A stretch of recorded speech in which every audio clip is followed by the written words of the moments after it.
Welcome to Sunday Night with Old Time Radio, 8 October 2023. We have a lot to offer tonight.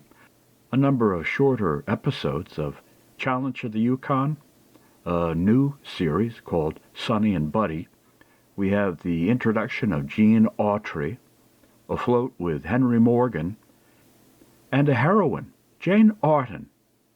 We follow this with longer episodes.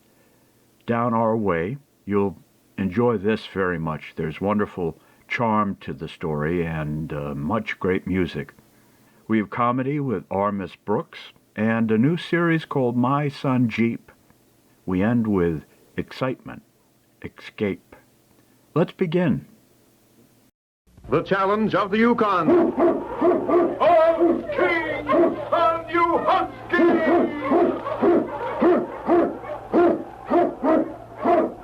King, the swiftest, strongest of Eskimo lead dogs, blazes the trail through storm and snow for Sergeant Preston as he meets the Challenge of the Yukon.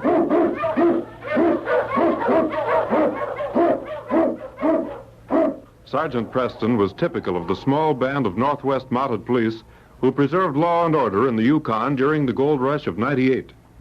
That was the year that brought over 50,000 men swarming into the Klondike region, and the greed for gold led to frequent violence and bloodshed. But in spite of the odds against them, the force preserved a splendid record in maintaining the right. The challenge of the North was answered, and justice ruled triumphant.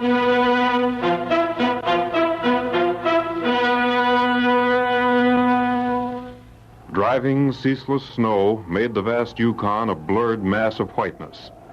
But even the fury of the storm could not obscure the natural protection of a group of huge rocks that shut out the merciless winds. It was there that two men crouched, guns within easy reach, while they rubbed their hands together for warmth. You picked a fine day to do this job, Manny. I ain't seen weather like this since I come to the Yukon. Listen, Tom, you know the reason we're here. I can't help it if Jim Glynn always drives into Melville City on Wednesdays, can I? Rain, snow, or shine don't make no difference to him. It'll have to be a plenty rich haul to be worth freezing to death. Glynn's carrying the finest lot of furs this side of the Great Divide. I know that for a fact. Well, he's done his last bit of trapping. You see him coming yet, Manny? I can't see far beyond these rocks. You ought to be along. You know, Tom, I don't like the idea of doing away with Glynn. Ain't no other way to get our hands on them furs, is there? No. Well, then. Murder's the one thing we ain't done, Tom. Only because we could get what we wanted without it. The other robberies were easy. Yeah. Ain't he coming yet?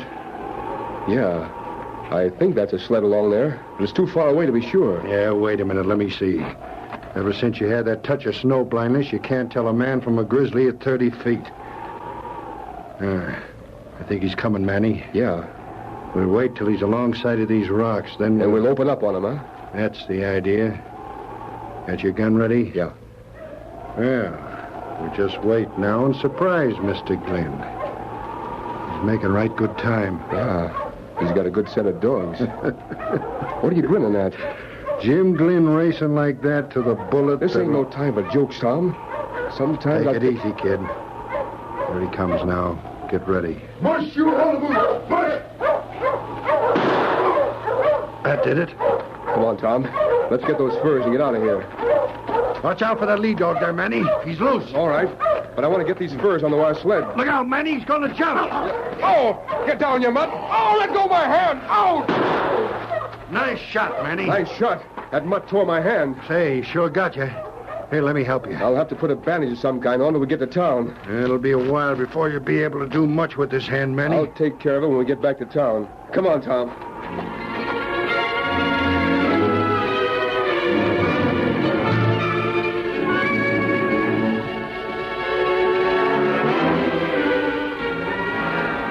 The snow covered tracks almost as soon as they were made, so Sergeant Preston, heading for Melville City, had no way of knowing that he was trailing a murdered man. But as they neared the rocks, the great dog King sensed death in the air. What is it, King, huh? All right, fella, you lead the way. Ho, you huskies. Ho, boys. Why, King, there's nothing but snow. Nuzzling around this snow won't get... There's a body here. So this is why you... Why, it's Jim Glynn. He must have been... But why? Shot through the heart. And his dog. So they killed the dog, too. And no wonder you were excited, boy. He's following tracks over to those rocks. Oh, now I begin to see. Tracks here haven't been covered by the snow. Sheltered by rocks. Those two men were standing here. They waited here till Jim Glynn was practically in front of them before they fired. Jim didn't have a chance. If they waited here, then they must have... Well, it's hard to tell which way they went. Well, King, what have you found now? Oh, more tracks, huh? Yeah, here's a bandana. CN. CN. Now, who could... Newton. Cy Newton. He pulled in here about the same time the two other fellows were here. The tracks don't differ. They're about the same depth. King, we're going to Melville City to call on Cy at the Silver Lantern Cafe.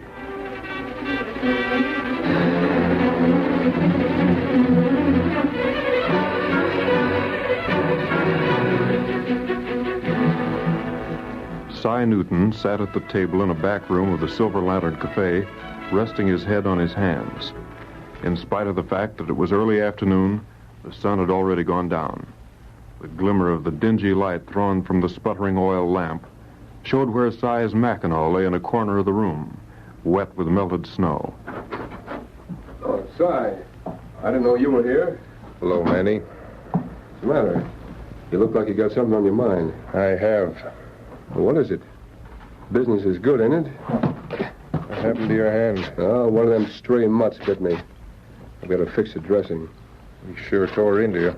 Yeah, I guess he belongs to one of the trappers out front. Ain't no use lying to me, Manny. Lying, do you? Yeah, I know how you got that dog bite. I don't savvy what you're driving at. Come on, we'll have a few drinks. You're just down the dumps. No, Manny, I ain't just down in the dumps. I know how you got that dog bite, and I know where you got it. What do you mean? I mean we're through, Manny. I've been keeping quiet for a long time now, but there's a limit to everything. What I saw today was... All right, enough to- Si, let's have it. Come on. Well, I knew when you was taking cash from the safe, Manny. But I figured if you needed it, that was your business, so I didn't say anything. Then you started bringing them low-down friends of yours in here. You better be careful what you say, Si. I'm getting this off my chest, and then you're getting out of here. Even when them mangy-looking crooks was fleecing everyone who'd play a game of poker with them. Because they was your friends, it was all right. And as long as I got half interest in this cafe, they can still come here. If you're smart, you'll get out of the Yukon, Manny. When them fur robberies started, I didn't connect anything at first. That is, I didn't till you began flashing around so much extra money. I won that money at poker. You ain't never held a winning poker hand in your life, and you know it. But I got all I can take this morning. I was at Split Rocks, Manny, and I saw what happened to Jim Glynn. Why, you... Don't worry, I'll keep quiet.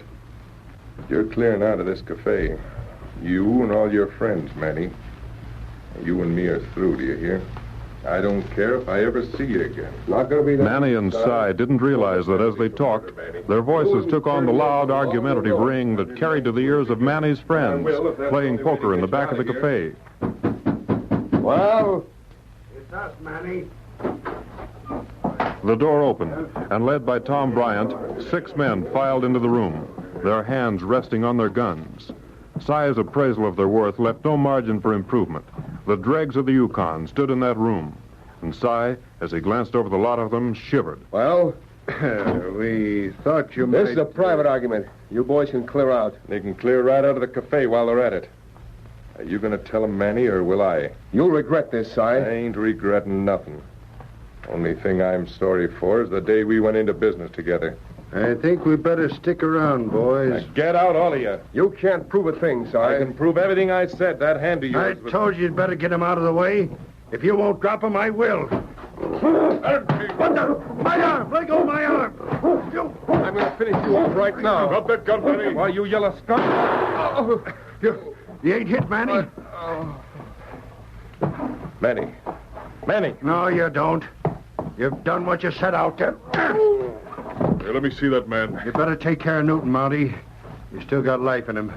Come on, Rube. After you two help me carry him out. Just a minute. All right, boys, come on. Yes, King, I know. We shouldn't have let them get away. There's something mighty strange here. I think this might be the best way to get to the bottom of it. Oh, my head. It'll be all right, Si. Got a nasty bump there. You saw it all, Sergeant Preston. No, Si, I didn't see it all. I saw Manny draw his gun. Next thing I knew, you'd fired, and Bryant rushed up to Manny before he fell. Oh, I did it all right. I killed him, Sergeant. Now, listen, Si. I want you to tell me exactly what happened. From the beginning.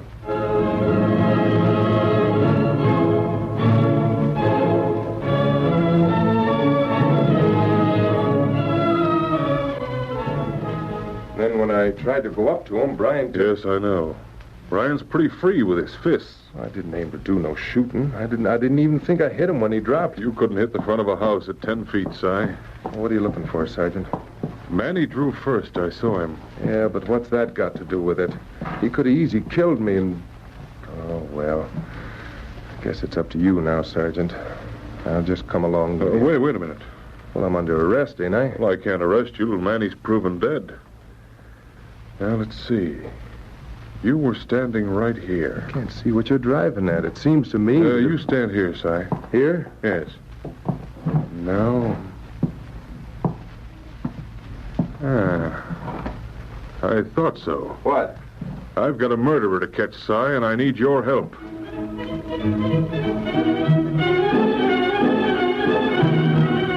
A rumor spread through Melville City like wildfire. As one man told another, the story gained importance. Soon even the most incredulous of the miners were repeating the news. Sergeant Preston brought Jim Glynn into Melville City on his sled. Jim, badly wounded, was being cared for in a room at the Silver Lantern, and Si was held in jail. Will he be able to name the men who robbed him, Sergeant? If Jim Glynn is able to speak, he'll undoubtedly name the man who tried to murder him.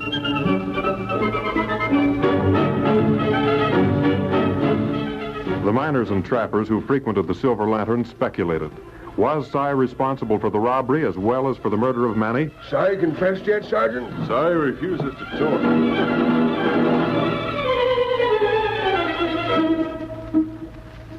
Did you hear the news, Manny? Yeah. Preston's waiting for Jim Glynn to talk. Wonder if Glynn saw us. We can't take no chances. He might have had a good long look at us while we was loading our sled. What do you aim to do? We'll make sure he don't talk.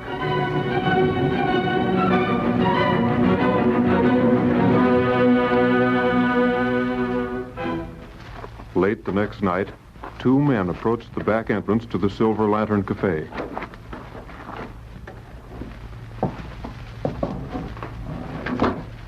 Lucky you had that key, Manny. Yeah.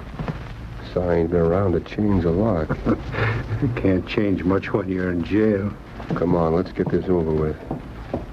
I don't know why you're so dead set in making sure you get him this time.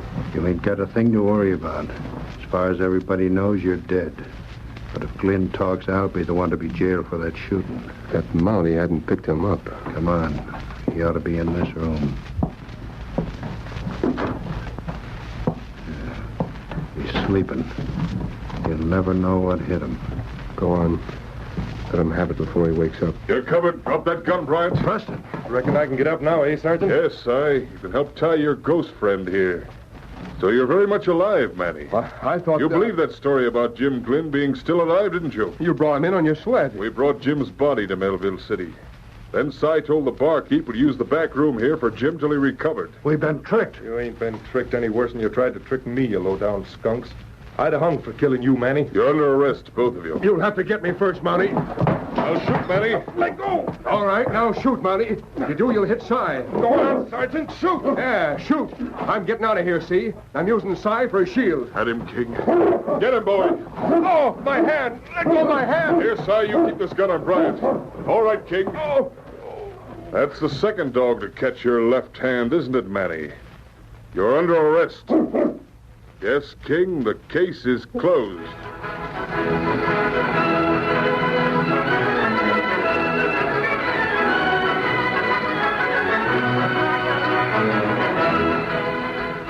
Challenge of the Yukon, a copyrighted feature of the Challenge of the Yukon Incorporated, brought to you every Saturday at this time, originated in the transcription studios of WXYZ Detroit. The characters and events in tonight's drama were fictitious.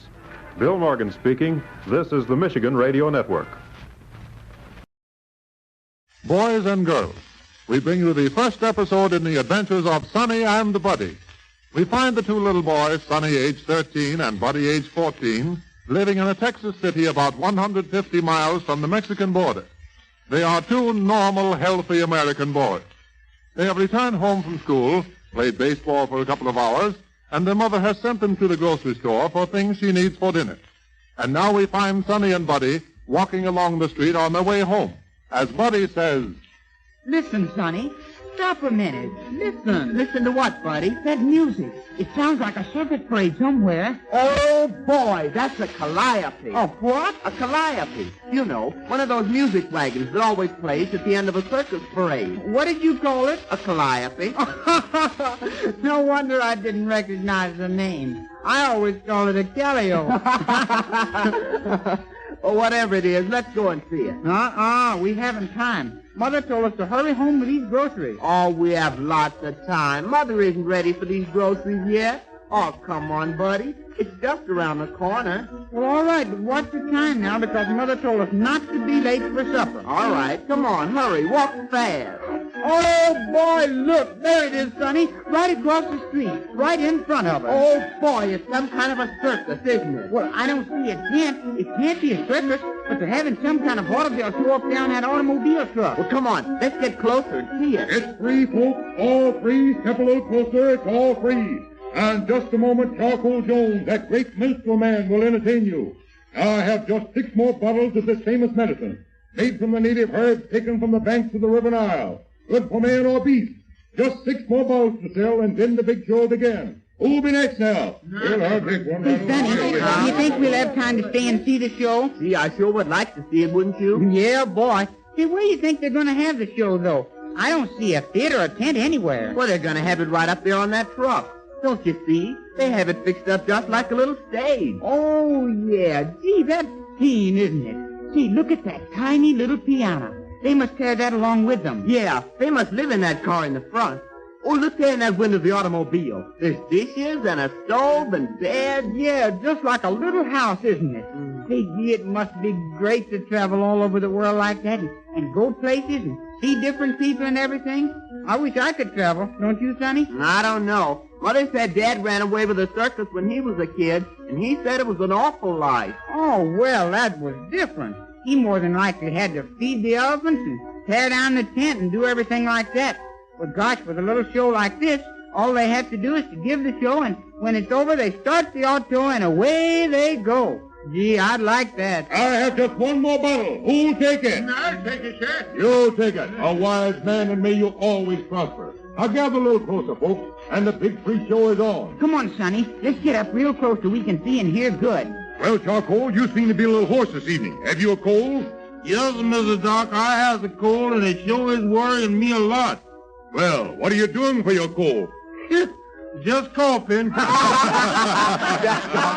good, huh, buddy? Mr. Doc, I have a riddle I want to ask you. All right, Charcoal. Well, sir, there was a little man with one eye running down the street, and he was carrying a big rug on one arm and an old umbrella in his hip pocket. Now, what was that little man running down the street for? Well, I don't know, Charcoal. What was the little man running down the street for? Because he was in a hurry. And now, folks, Charcoal wants to sing for you. Any song you request. Who wants to ask for a song? Say, does he know the little red wheelbarrow? No, sir, I don't believe I does know the little red wheelbarrow. How do it go? It doesn't go. You have to push it. That's what I knew. Listen, no joking, Chuckle. Can you sing Darkness on the Delta? No, sir, I don't believe I knows that one neither.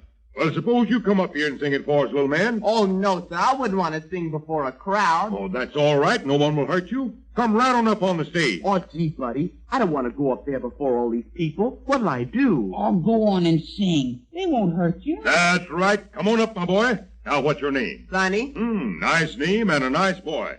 Ladies and gentlemen, Sonny will entertain you with his idea of how to sing Darkness on the Delta.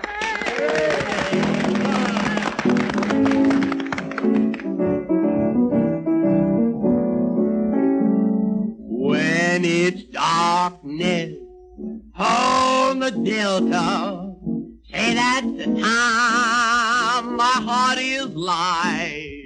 When it's darkness on the Delta, let me linger in the shelter of the night. Feel the cotton all around me, donkeys singing so sweet and low. Oh, Lord, I'm lucky that you found me where the muddy Mississippi waters flow. Now I'm lounging on the left, I'm listening to the nightingale. Way up above, laughter on the left. No one's heart is heavy, 'cause all God's children got someone to love. When it's darkness on the Delta, say only heaven is inside. When it's darkness on the Delta, let me linger in the shelter of the night. That's fine. Splendid.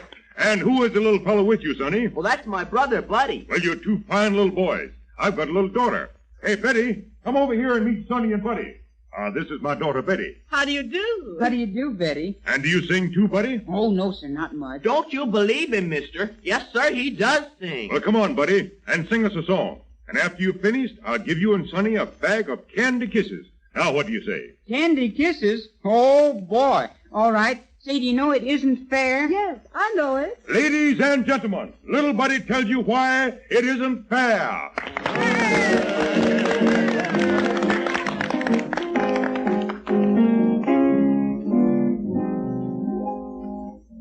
It isn't fair for you to taunt me. How can you make me care this way? It isn't fair for you to want me if it's just for a day. It isn't fair for you to thrill me. Oh, say, honey, why do you do the things you do?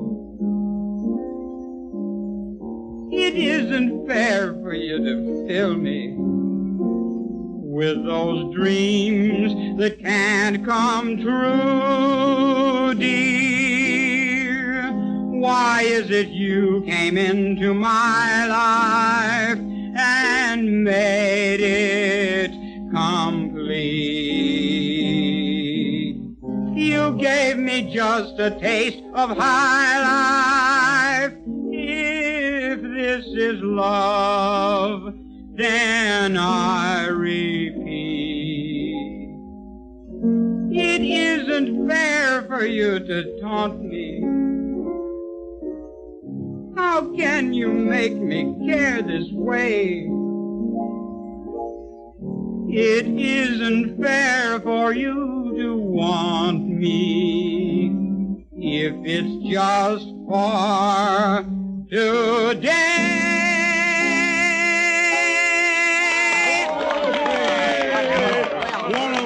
What a sensation. What a future for you two boys. Betty, Those 2 kids with their horses would make a fortune for the show. Why, what do you mean, Dad? I mean I'm going to take those kids with me. Oh, Dad, you couldn't do that. Why, their parents would never let them go. Who said anything about asking their parents? I'm going to take them, I tell you. Dad, you wouldn't. Keep your mouth shut. You say another word and I'll... Now, ladies and gentlemen, this concludes our evening performance. And I thank you one and all for your kind attention. Well, Hey, Buddy, come on. We gotta hurry home. Oh, wait a minute, boys. You forgot the candy I promised you. Betty, take Sonny and Buddy in the house car and give them a bag of your very best candy kisses. Go on now. All right. This way, boys. Charcoal, Yes, Mr. Dark. get everything ready and start your motor. Yes, sir. Gee, this is a keen house car, isn't it? Well, how would you like to travel with us and see the country? We're going to New York, Philadelphia, Hollywood, everywhere. We've always wanted to see those places, but Mother says we can't go until we finish school. Yeah, well, you won't need any schooling where you're going. All you need is your voice. Well, what do you mean? I mean you boys are going with me. We can't do that, mister. We've got to go home. Mother's waiting for us. Yeah, well, she'll have a long wait. Get going, Charcoal. Hey, Oh, Dad, please don't. Buddy, the car's moving. Oh, we've got to go home to our mother. We can't go with you, mister. We've got to get out of here. Come on, Buddy. Oh, no, you don't. Betty, lock that door. I'll show them whether they're going or not. Oh, Dad, please don't take them. Let them go home. Get quiet, you little fool. Beat her up, Charcoal. We gotta go home. We can't Get quiet. Oh, please, let them go. Mister, open the door and let us out of here. Betty, lay in that car up so the roof can't hear these kids yelling. Come on, Lay it let us down. Oh, no, you don't. Get back there. Kidnapped. That's what's happened to Sonny and Buddy. Come on, girls and boys, we've got to rescue them. Be sure and listen for the next chapter in the adventures of Sonny and Buddy. And don't forget, there is a mighty good moral in this first episode. And here it is. Never accept invitations to go anywhere with strangers, and especially on automobile rides. You see what happened to Sonny and Buddy.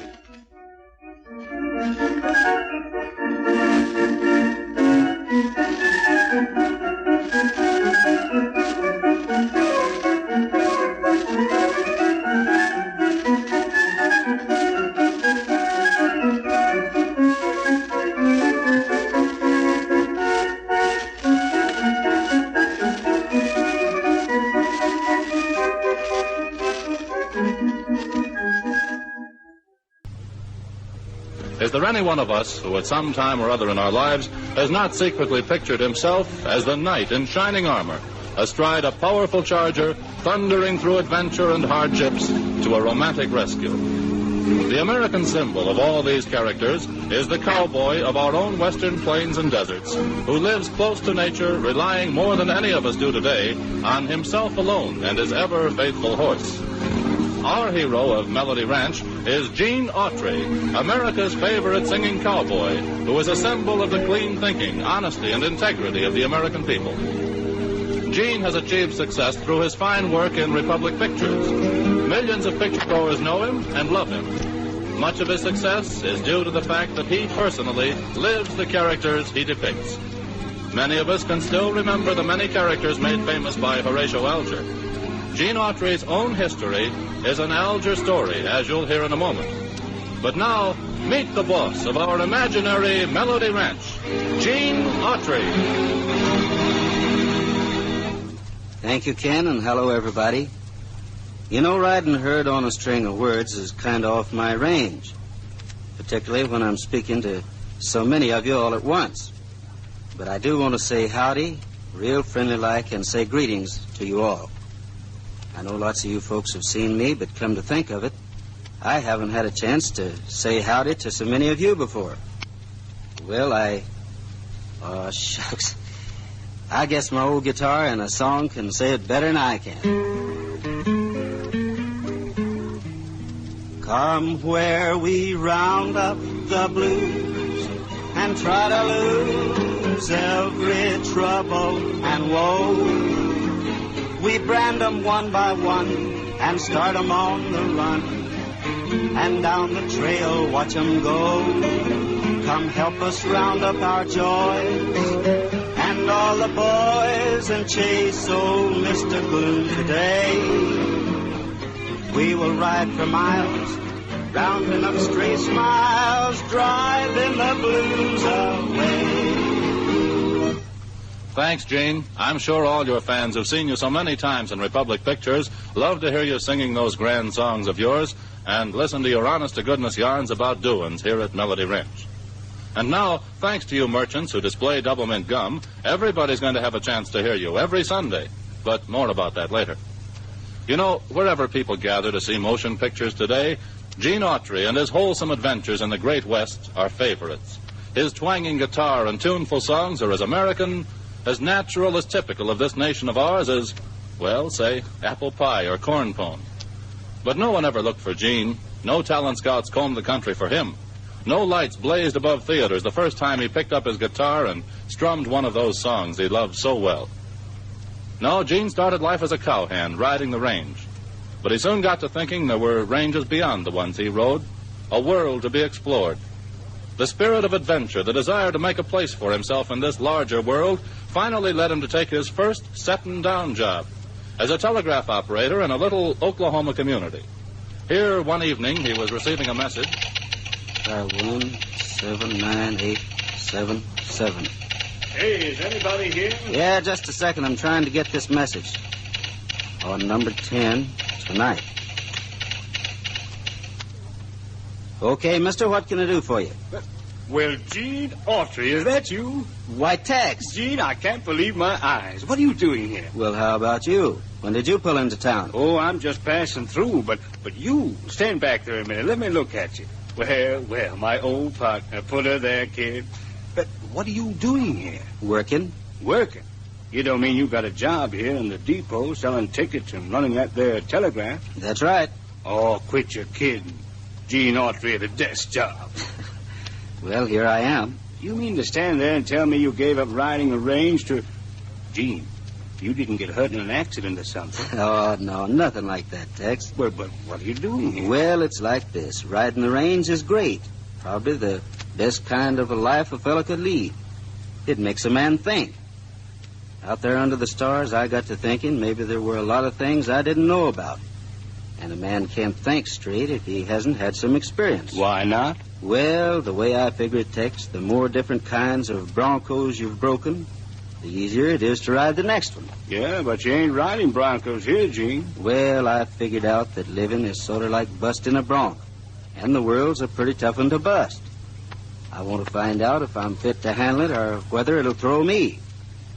But you know, Tex, there's a lot of times I get lonesome for the range. Yep, you must. Yeah, I want to ride all day and sleep out under the stars at night, get my food from a chuck wagon.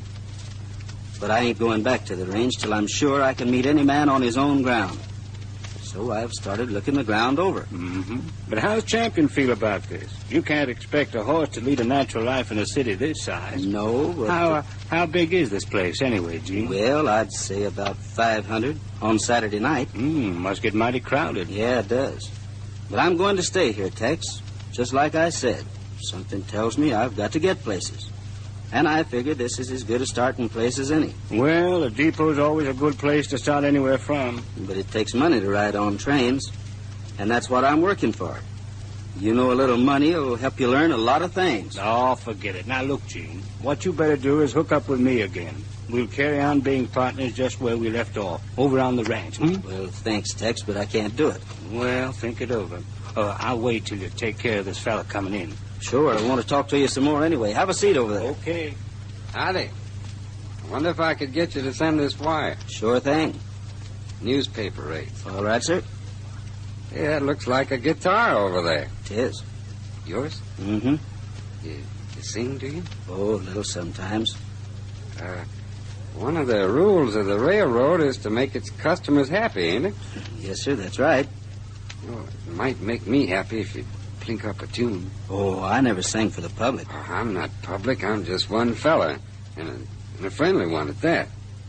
And there's nothing I like better than a real Western song sung by a real Western man. You are from the West, aren't you? Yes, sir, sure am. Go ahead, then. Oh, mister, I just sing for my own pleasure. I'm not good enough to sing in public. You know the rule of the railroad. Keep the customer happy. Well, all right, sir, but I warn you, it won't be very good. You'll be honest and sincere, though, and that's as good as any man can ever get. Okay, here goes. I'm back in the saddle again, out where a friend is a friend, where the longhorn cattle feed on the lowly Jimson weed. I'm back in the saddle again, riding the range once more, toting my old 44, where you sleep out every night and the only law is right. Back in the saddle again. Whoopee-tie-I-O, rocking to and fro, back in the saddle again. Whoopee-tie-I-yay, I go my way, back in the saddle again. Thanks, son. What's your name? My name is Autry, Gene Autry. Well, Gene, you know you're wasting your time here. Wasting my time? Yep. You've got a good voice. But more than that, there's something real and colorful in it. Well, thanks. If I was you, I'd strike out tomorrow morning and get myself to New York as fast as I could. New York? Yep, New York. Town over on the Hudson River. Why, that place is so crowded a fellow couldn't even breathe.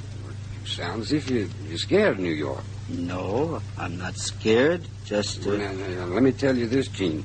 New York's got show business, and that's where you belong. Me in show business? You could go a long way. Oh, no. I've read about shows in the paper, and I seen one where the actors didn't get any hand clapping. All they got were vegetables and bad eggs. Thought you said you weren't scared. Well, I'm not exactly scared. Well, you needn't be. I liked you, and I'm a pretty average citizen. Well, I'm afraid show business isn't in my line. I think it is. I know a little bit about show business and what people like. Not too much, but a little. Well, thank you anyhow. That's all right, Gene. You give it some serious thought. Well, send that wire off fast as you can. All right, sir. Sure will. Hope we'll be seeing each other again in New York. Goodbye. Bye. Can you beat that? Say, Tex, he wants me to go into show business. Yeah, I heard what he said. Can you picture me on the stage? With a voice like mine? Well, I always liked it. Well, what do you know about voices? Well, nothing, but... Nothing. That's just about right. But that gentleman ought to know what he's talking about. Why? 'Cause he's Will Rogers. Huh? He was Will Rogers? Sure. I've seen him before. I wanted to tell him one of my stories, but I was afraid to.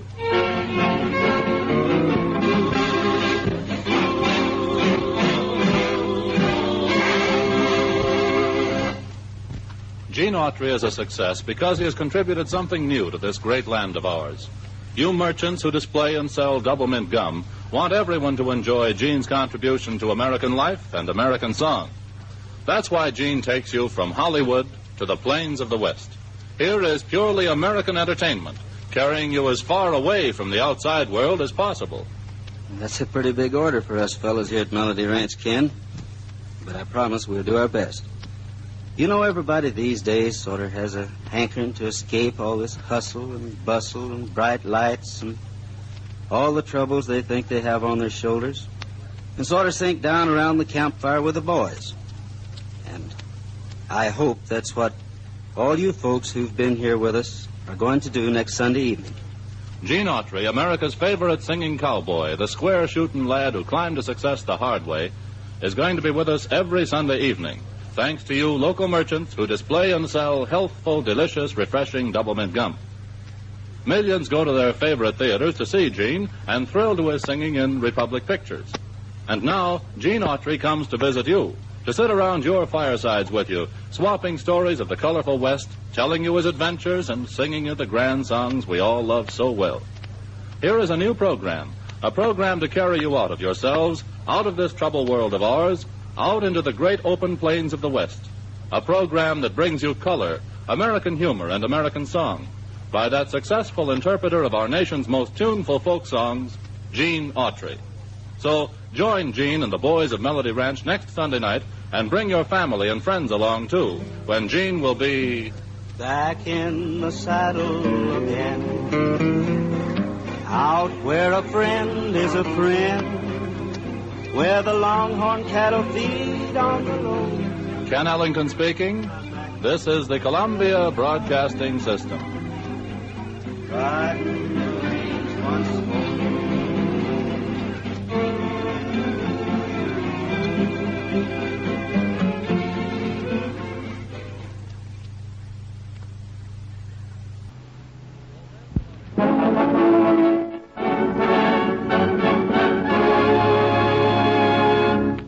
Afloat with Henry Morgan.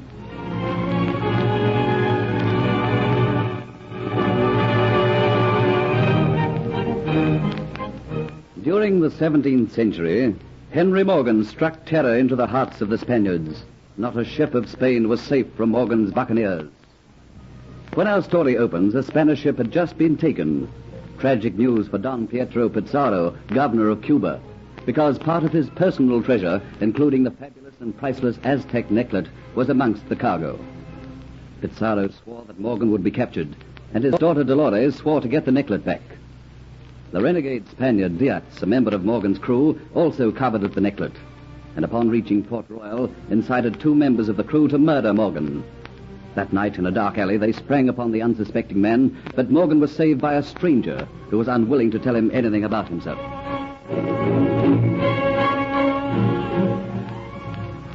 Come, man. That's a surly answer to give to anyone whose life you've just saved. I have my reasons. Jamaica's a strange place, friend. It's best not to ask too many questions of strangers here. Many are the reasons why men are on this accursed island. I can think of many, but you tell me some. Some are here because they're sent. Bonded servants, I think they're called. The term slave applies better. Sent here to rot in the marshes of the island or sweat their hearts out on the cane fields. Others come to forget. So, friend, I think it's best we part. Look, you, I like the sound of your voice. Strange to meet a man of education in this part of Port Royal.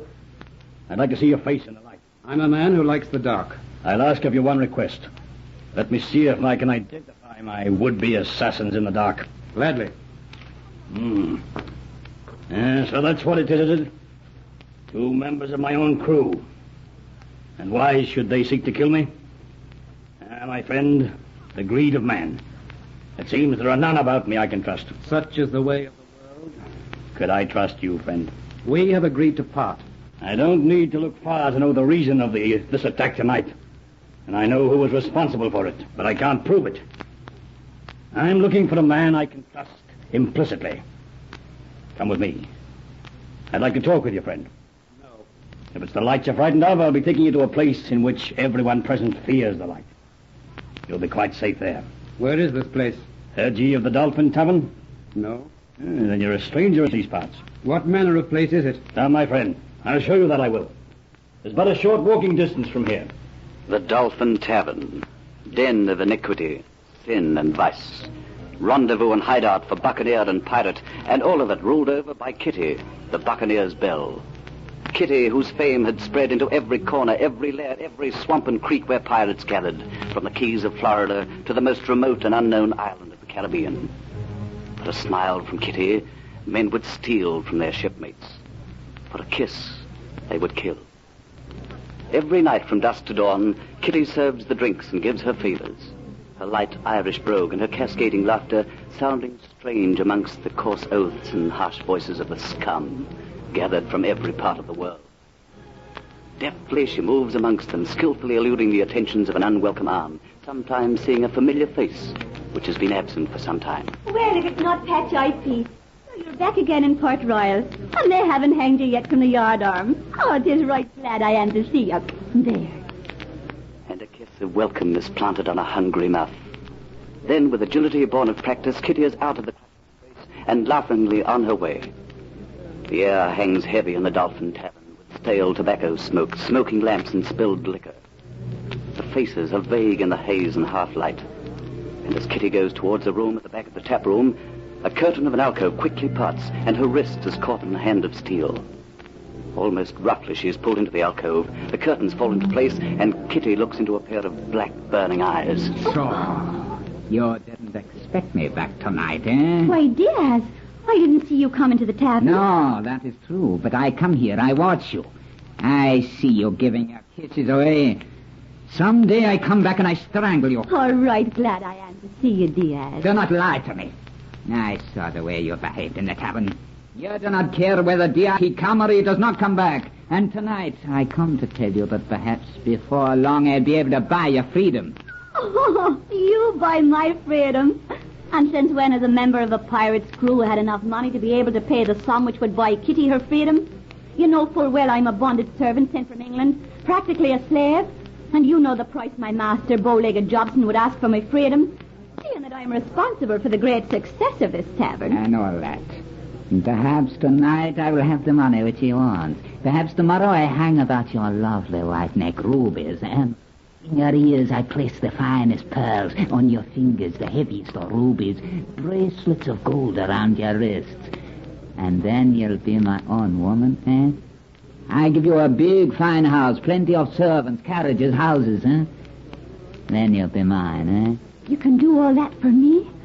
Yes, man, tell me how. No. That is my secret. The other men, they would like to do it for you. But me, Diaz, I am the man with brains. I will do it. Tomorrow morning, you'll see, I come. I buy your freedom.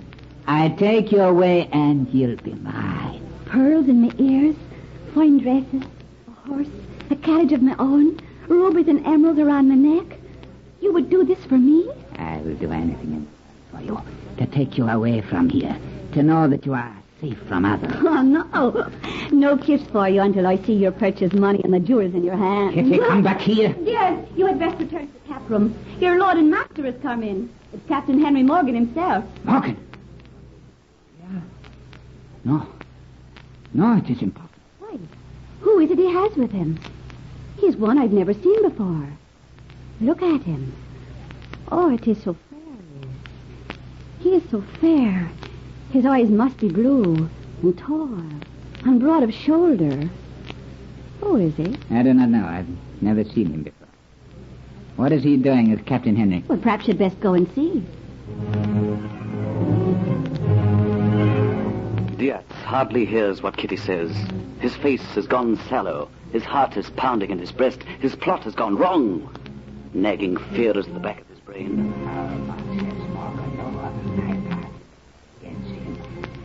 What caused it to fail? Through the smoky haze, he watches Morgan and his companion weave their way to an empty table.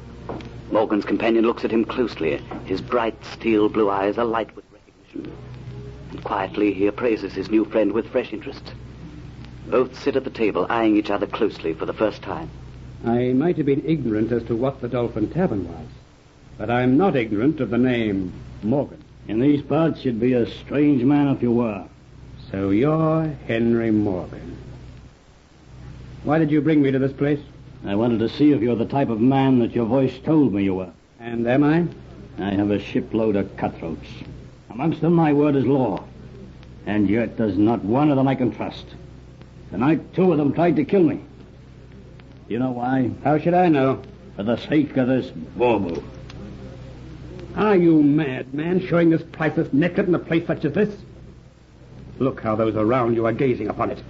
Put it away, man. There's not a person here man enough to try and take it from me. Yes, they're watching it greedily, covetously, but they haven't got the courage to come and take it. There's only one man in this tavern who's not looking at it with greed and desire, and that's the man I feel I can trust. Who is he? You. That's why I brought the bauble out. I suppose you know what it's worth? Taken from an Aztec temple. Finest bit of goldsmith work I've ever seen. Delicate. Like lace. Set with the purest gems. Yes, I know its value. You couldn't buy it with money. Then you were the man to be trusted. I care not for your past. I'm only interested in your future. Would you like to sail with me, young man? You can't remain hidden on this island, you know. My hand on it, Captain Morgan. I'll sail under you. Oh, and it's Captain Morgan.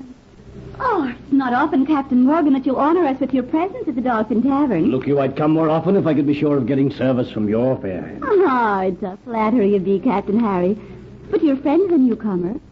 I have not seen you here before, sir. What be thee called? Hunter. The unexpected sight of Kitty had momentarily bereft him of his senses, and as he gave his name, he could have bitten out his tongue. He had resolved never to use it again, but the damage was done. Amongst this filth, squalor, curses, and cutthroat band, Kitty seemed like an oasis in a dry and thirsty desert. Spellbound, he feasted his eyes upon her, drinking in her coppery hair, spun like a golden halo around her head, the grayness of her eyes which gave promise of hidden fires, the warmth of her generous mouth, the whiteness of her skin, and the soft roundness of her shoulder, where her blouse pulled down. Oblivious of the stares around them, he let her hold him in her gaze, let himself read the invitation in her eyes. Why, sure, Captain Morgan. Your friend has got the bad manners. He stares at a lady. I'm sorry. I didn't expect to see someone like you here. I was showing my friend this pretty bauble, Kitty. You like it? Oh, it is wonderful. Can I hold it to my neck? Certainly. Maybe I could fasten it round my neck. Or maybe your friend would do it for me. Well, answer, man, if you won't do it, there's plenty here who will. No, Kitty. Holding it to your neck is one thing. Fastening it on is another. Oh, I would so like to have it. Oh, it is the loveliest thing I've ever seen.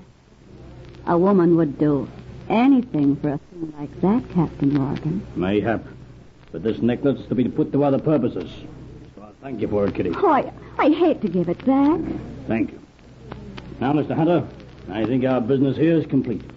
Come back, Mr. Hunter, and see us some other time. I don't know. That depends. Come, Hunter. Time I was off.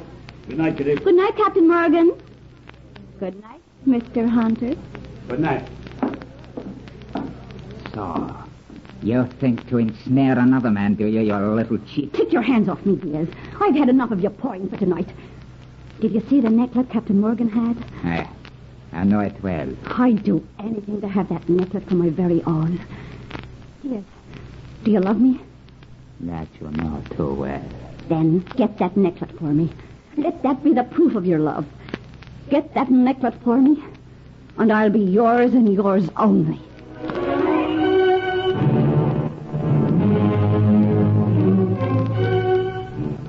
A necklet, fashioned centuries before by hands long dead, changes the destinies of these people. Listen for the next episode of Afloat with Henry Morgan.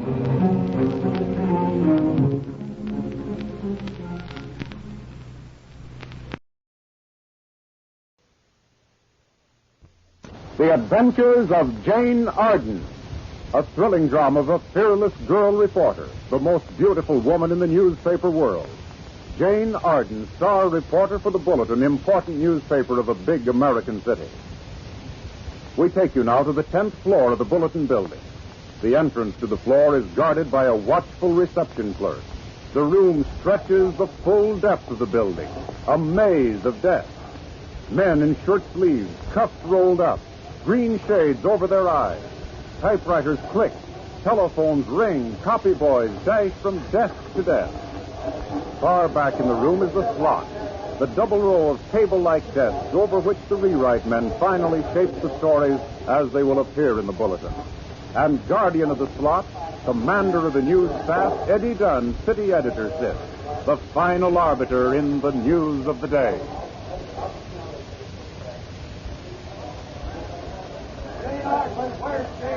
Jane Arden. Mr. Dunn wants Jane Arden. Jane Arden. Yeah, hold it, Jimmy. Here she comes. What's all the excitement? Well, Mr. Dunn wants to see you, Miss Arden. Oh, I'm practically there. Jerry, be a good cub reporter and toss my papers on my desk, will you? If you don't quit calling me a cub reporter, I'll never get inspired to be anything else. Well, turn in about 10 good stories to Eddie Dunn, and you might get inspired to take the cub off. Oh, give me a chance. That's all I say. Just give me a chance. And I'll be the best male Jane Arden in the racket. Oh, Jerry, what a goal. Well, wait till I see Eddie and see what he wants, and then we'll go for that cup of coffee. I'll tell him to put me on a decent assignment, will you? I'm tired of looking up famous facts about famous people. You tell him. Hi, Eddie. Oh, there you are. Listen here, young lady. When you're going to treat me with more respect, no other woman on the Bulletin staff calls me Eddie. Oh, they're afraid of you. Oh, why aren't you? Afraid of all that bark and no bite? Well, I'd be a pretty bad writer if I didn't see under your bluff, Eddie Dunn. Wait a minute, that's enough disrespect for one day. The lucky thing you're a good reporter. That's all I've got to say. Hey, Jane, I wanted you to find out a little something. What are you doing on that Enterprise Export Company? Watching the office. You got anything? Well, they certainly pulled a fast one, opening their offices in the Bulletin Building. That is, if they're engaged in running contraband. I know. We've agreed on that at least 5 times. What I want, Jane, is something new. They've had a lot of visitors in their offices the past couple of days. All right, who? Oh, I don't know. I can't ask them to register. Well, something's going to break there and in a hurry.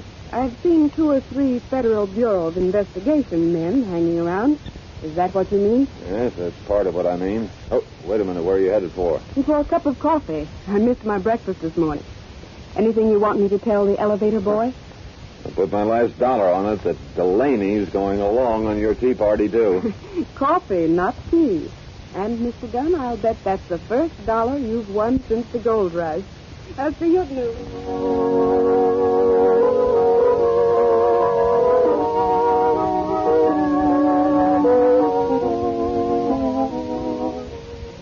Which elevator will it be, Jerry? Private or general? Well, let's take the general. I like crowds. So do I. Step back in the car, please. If either one of us weighed a pound more, we couldn't get in. Slow, please. My goodness, you'd think they'd have bigger elevators in this building. Boy, I want to get out on a 9th. That's it, all the way back up. What kind of an elevator is this? Keep your ears open. Will you please not lean on me? Yeah, don't try to push. It's always like this around noon. First floor. Oh! The man's fainted. Will you let me out of here, please? He has fainted. Why, he's dead. Jerry, tell him to keep moving. Okay. No one can help. Boy, get the officer at the traffic corner. Jerry, follow that man who crowded past you. Don't let him get out of your sight. And telephone me the first chance you get. Okay, Jane. Now, please don't crowd around like that. Please stand back. Come on, stand back, stand back. What's going on here? Oh, Mike, it's you. What's happened, Miss Arden? Oh, this man. I was coming down in the elevator and it was crowded. Let me have a look at him. Get back, all of you. I'll run the lot of you in for witnesses. Go on, Miss Arden. Well, a woman asked someone to stop leaning on her. When the elevator stopped, a man rushed out, and this body fell forward. Right to the back. And the shoulder blades, not much bigger than a knitting needle. Sharper than a razor. It's just the kind of a weapon a man could use in an elevator and have a chance of not being detected. So on a sailor's symbol. Yeah, that's what he did. Right in his palm. He must have known what he was doing. It probably went straight to the heart. Yes, he died instantly. Where's an elevator besides you? Jerry Delaney, a cub reporter. See him start when I asked that. Well, that's the way to get rid of them. Where's Delaney? I sent him to follow the man who crowded out in such a hurry. That place to leave a body, but can't move him till the coroner gets here now that he's dead. You ever seen him before? No. Get a look at the man Delaney's following. No, but I know he's tall and heavy and gruff. That's all. You'd better get up to your office and telephone the coroner. Telephone Inspector Murphy at the same time, and do it before you start writing your story. All right, Mike. And you can tell Dunn there's no identification marks. Come on, all of you. Keep moving.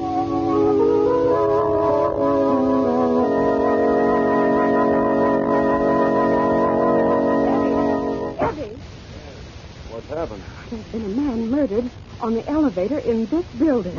Murdered? In the Bulletin Building? Yes, stabbed. A long needle-like weapon through his back and into his heart. Well, what are you doing about it? And Mike, the traffic officer, is down in the entrance lobby with the body. Let me use your phone. Okay, but wait. Murdered, you say? In an elevator in the Bulletin Building? Somebody will sweat for this. Oh, come on, Jane. Give me the facts. Just a minute. I've got to get the coroner and the inspector.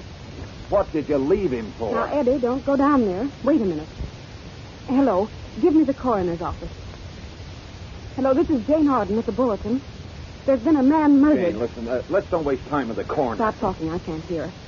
Yes, coroner, murdered. Officer 156. Jane, listen. Yes, tell him Officer that... 156 is in the lobby of the Bulletin Building with the body. Yes, I'm calling Mercy.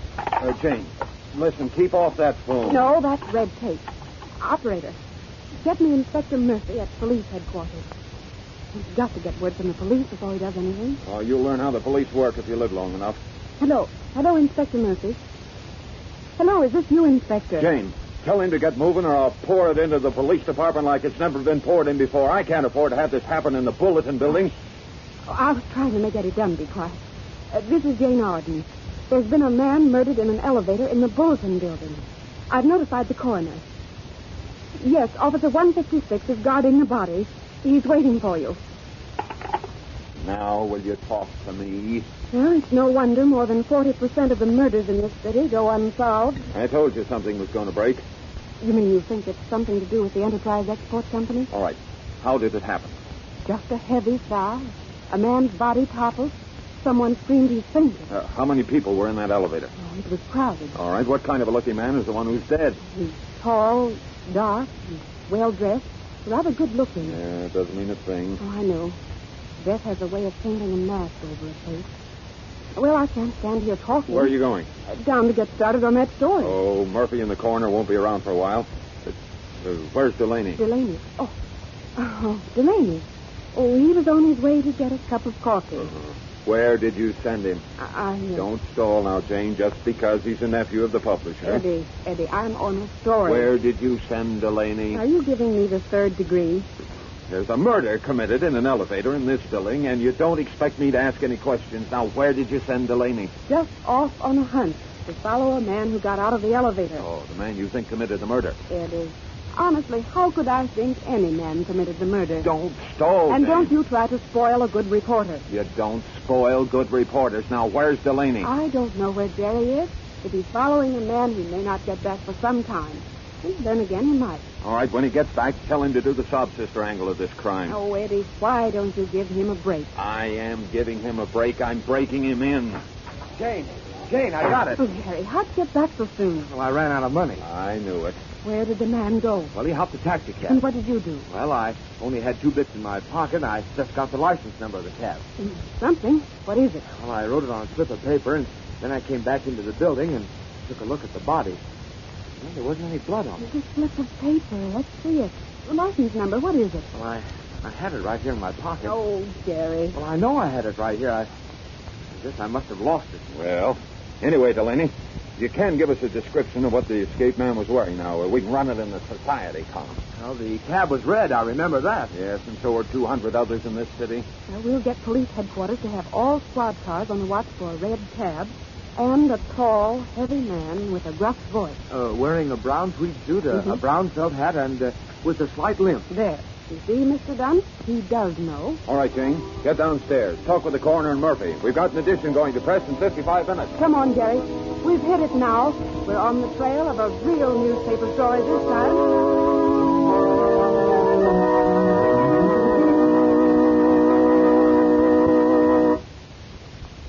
Well, what new adventure will Jane Arden be led into through the murder of the man in the elevator in the Bulletin building? And who is the man in the red cab? For the developments in this fast-moving story of murder and mystery, listen same time over this same station to the next episode in The Adventures of Jane Arden.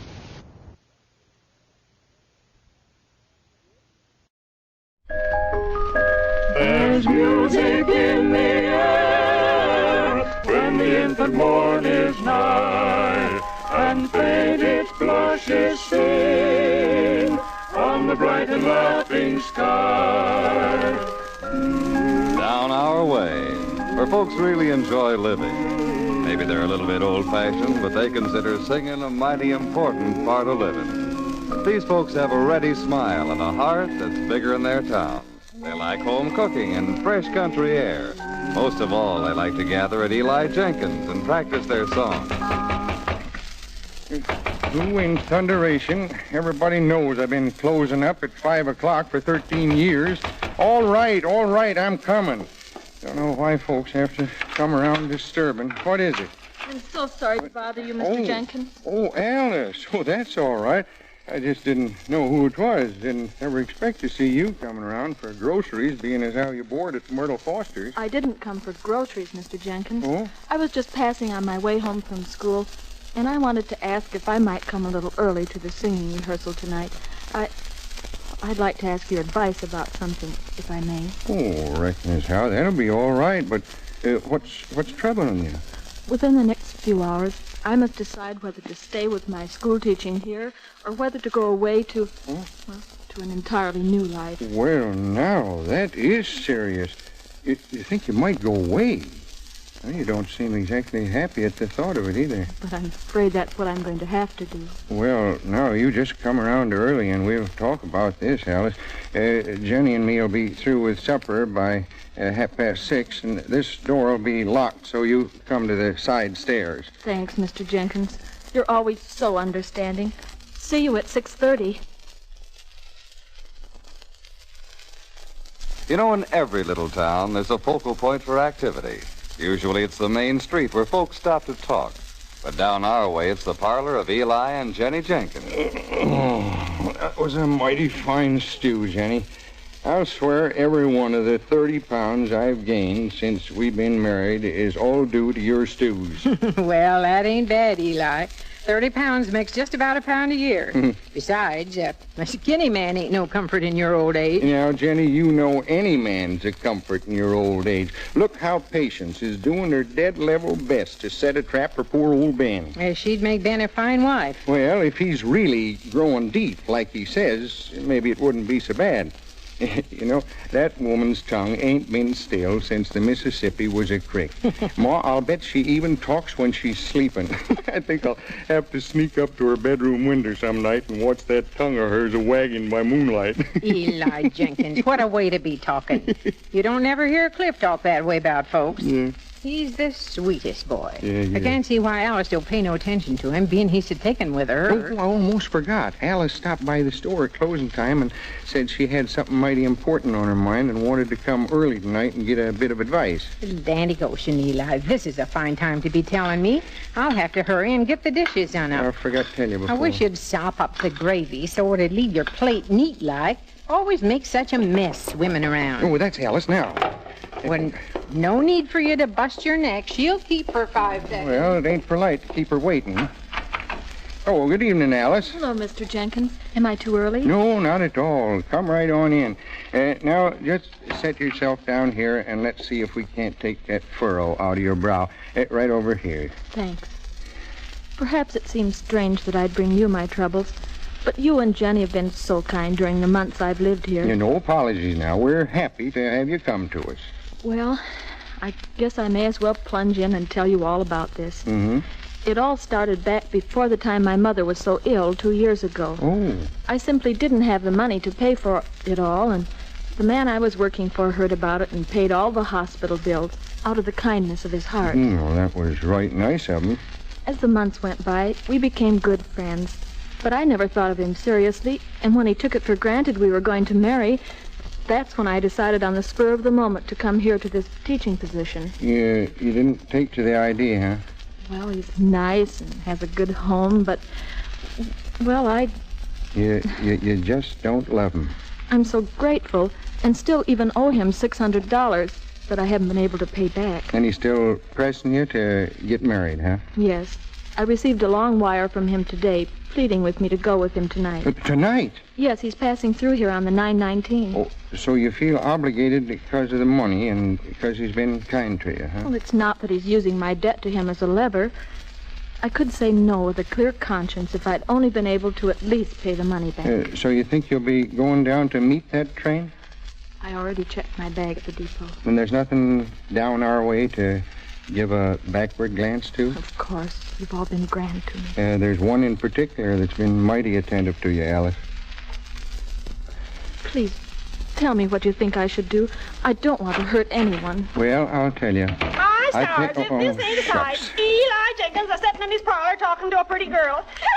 It'll happen every time when Venus is in opposition to Jupiter. Can't you stomp your feet when you're coming up them stairs, Patience? You scare a body half to death. Twouldn't bother you none if you're innocent, Eli. Where's Jenny? You know, she's right in there, redding up the dishes. Go in there and bother her. Patience is just teasing you. How are you, Alice?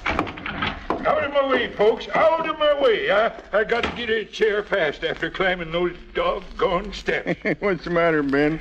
That their job as postmaster getting too much for you? It ain't my job. It's my symptoms. Have I got symptoms? Yeah. Is it 7 o'clock yet? Quick, somebody tell me. It's 3 minutes after. Gee, hossabits. And I was supposed to have my pink pills on the dot.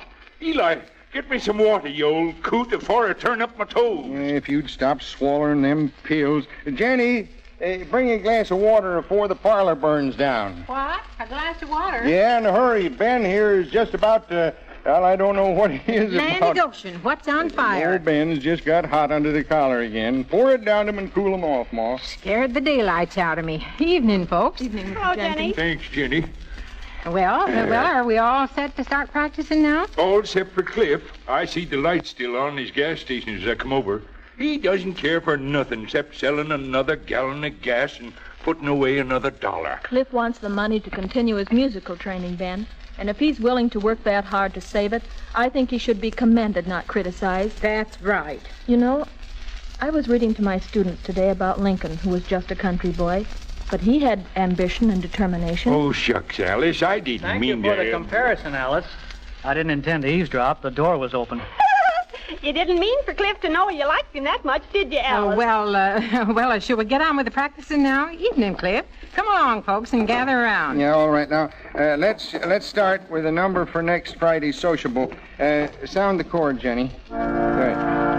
That's about it. Yeah, that's about it. Now, start all together now, and let's see if we can't wind up the same way. All right, everybody. When the toil of day is over, and the crowds are going home, far away beyond the city, all my thoughts begin to roam. Back to where the flowers are blooming, and where all is peace and rest. Back upon the dear old homestead, with the ones I love so best. Just a field of newborn hay, just a cottage by the way, just a mother dear who sees me from afar.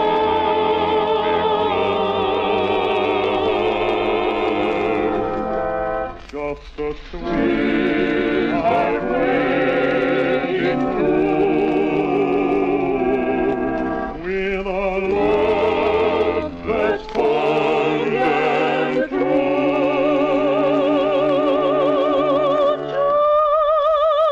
Just a dear old-fashioned country home.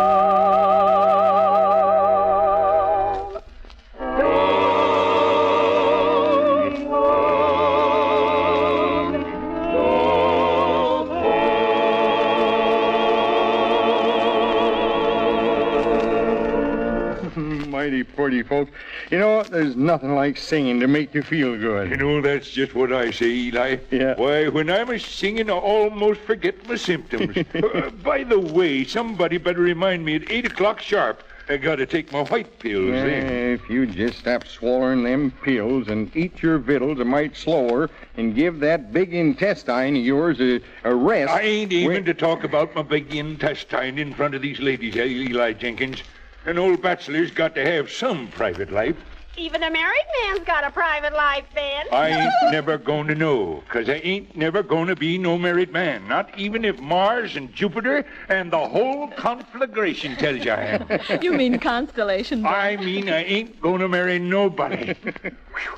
There, I went and got my blood pressure all wrought up, as if I didn't have enough symptoms. Why don't we get on with our practicing? That's a good idea, Jenny. Now, let's see. We got to get a solo ready for the Saturday picnic of the PTA. Oh, I suppose you want that Cracker Jack solo of mine for the spot, Eli? Well, many brave hearts. That ain't a fitting song for a picnic, Ben. It's a mighty pretty song the way I sing it. Many brave Ben, hearts. do we have to go through this every time there's a solo place? That's what I say, Ben. You're always trying to horn in. Yeah, that's it. I'm just always trying, but I never get in. Well, you mustn't be so eager. Although, of course, I know how you feel. It's not easy to take a back seat. Yeah, you ain't been the same woman since Alice replaced you as soprano patients. But I'm delighted, Eli. Why, I'm just so interested in her singing that it hurts me every time she goes flat.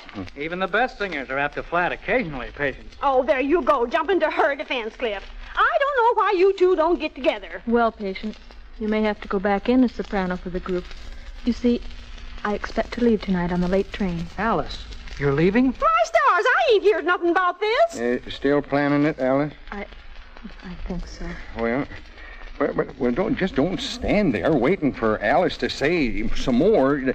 Let's get on with the practice. Now, about that solo, Cliff, how about giving out with one of them there numbers you learned while you was in New York?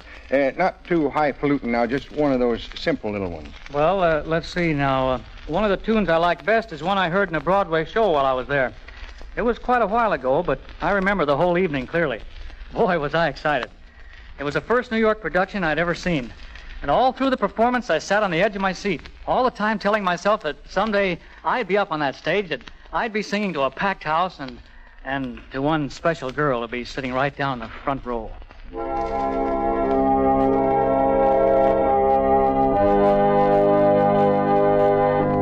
Dear face that holds so sweet a smile for me, were you not mine, how dark the world would be.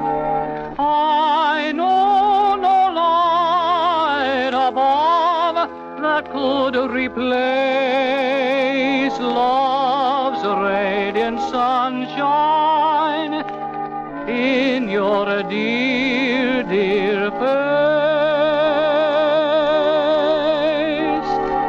Give me your smile, the love light in your eyes. Life could not hold a fairer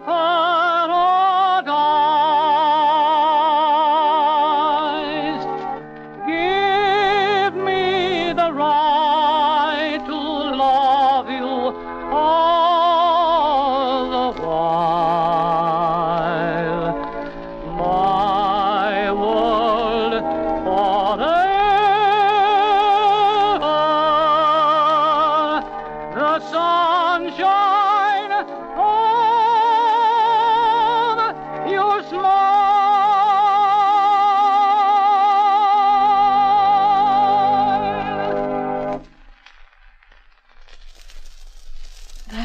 That was beautiful, Cliff. Yes, indeed it was. It's right that you should study and keep up your singing. Well, now I know that Cliff has a pretty voice and nice ability, but according to my calculations, he ain't necessarily fitted to be a singer. When you consider he was born under the sign of Virgo and Neptune You're was the most exasperating. I'll bet I couldn't ever blow my nose without you saying it's 'cause of the stars. Now, Eli. Well, if I believed everything patients say, I'd never get out from behind the 8-ball. 8-ball? Oh, my gosh. Yeah, what's I'll bet it's 8 o'clock, and I'm about to forget my medicine again. Oh, sure. Oh, why don't somebody help me to remember them pills? You're right on time, Ben. Oh. There, now I feel better already. Well, I must be getting on my way. You sure, Alice? Don't know what all this secret is about. Seems like something big is going on. Alice may be leaving us tonight, Patience. Well, don't you know? If I had a guess, she knows one thing, but she's planning to do another. Ain't that right, little girl? Well, Never mind. Anyway, you don't need to leave just yet. Why don't you practice up that duet with Cliff? And then if you ain't here for Susie Baxter's wedding next Tuesday, he can sing it alone. I'm afraid it's too late. It'll only take a minute now. Come on. Jenny, get over at the organ. But I really don't think I What's ought the to take matter, off. dearie? You afraid to sing a romantical song with Cliff? Why, all right, Jenny. I will stay and sing it, if you please. Bless your patience. For once, you said the wrong thing at the right time. Oh, answer me a question, love, I pray. My heart for thee is pining day by day. Answer me, my dearest, answer true. Hold me as you were born to do. Whisper once again the story old, the dearest, sweetest story ever told. Whisper once again the story old, the dearest, sweetest story ever told.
Would you look at Alice running out that way? She was crying, too. Now, just what do you make of that? Yeah, and you'll make plenty of it, Patience. And now let's not be sitting here talking it over. My stars, I don't know what all's going here tonight. Everybody acting so queer. What's the matter with Ben and Cliff? Can't they do nothing better than to sit over in the corner with long faces? Why don't you go over and sit between them, Patience? There's room for more on the sofa. You really think I should sit there between them two men? Well, you better while you got the chance. You won't get many chances at your age. Would you boys like a little female company? Boys. You know, that girl Alice, Ma, is pretty mixed up. She's about to make a big mistake and plumb ruin her life. Yes, we're bachelors. Oh, can't you do nothing to straighten her out? But they got all the home cooking you're missing. Well, I hate to just go and tell her what to do. She's big enough to know her own mind. She's no bigger than you, Pa, and I still tell you what to do. I'd sooner eat beans out of a can than to get hitched. Yes, maybe you do with that, Jenny. She's still standing right out there on the porch. Why don't you go on and talk for a spell? Well, you look cute when you're mad, Ben. I ain't mad at any time. I guess maybe it's my duty to talk to her. Now, Eli, it ain't that hard to take.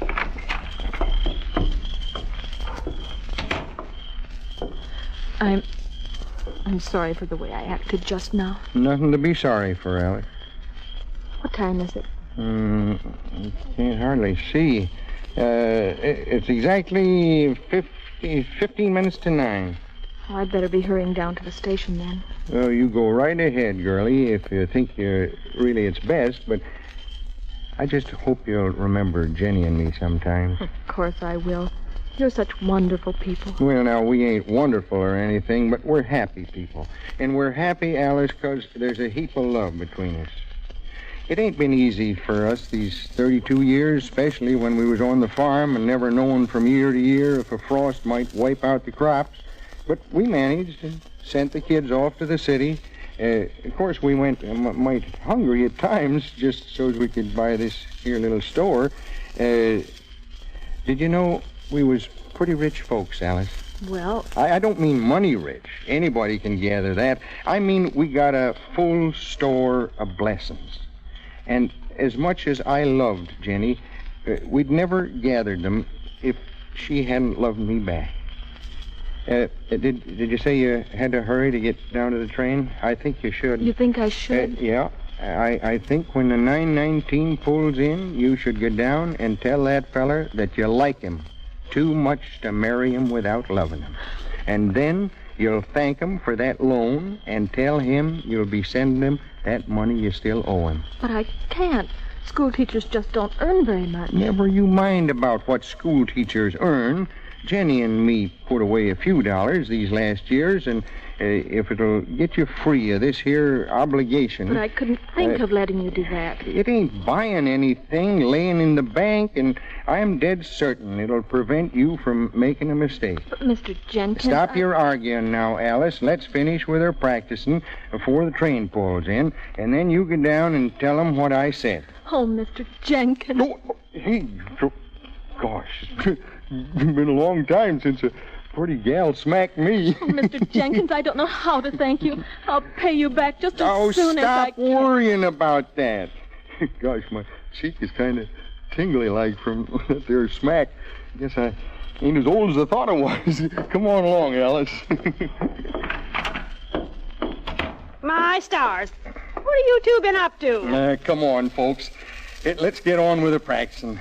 Alice will have to be getting down to meet that train, but don't worry none. She ain't getting on it. You aren't leaving, Alice? You bet she's not. Oh, Alice. She's coming right back here to her school teaching and her friends and... That's right. Here, everything is over, and I never even knowed what was going on. Beats all. Find your music, Jenny, and let's all sing good now. I got it right here, Pa. All right, sound the chord first now. All right, now, everybody knows the words now, so let's put some real feeling into it. All right, now, everybody. Sowing in the morning, sowing seeds of kindness, sowing in the noontide and the dewy, waiting for the harvest and the time of reaping, we shall come rejoicing, bringing in the sheaves. Everybody.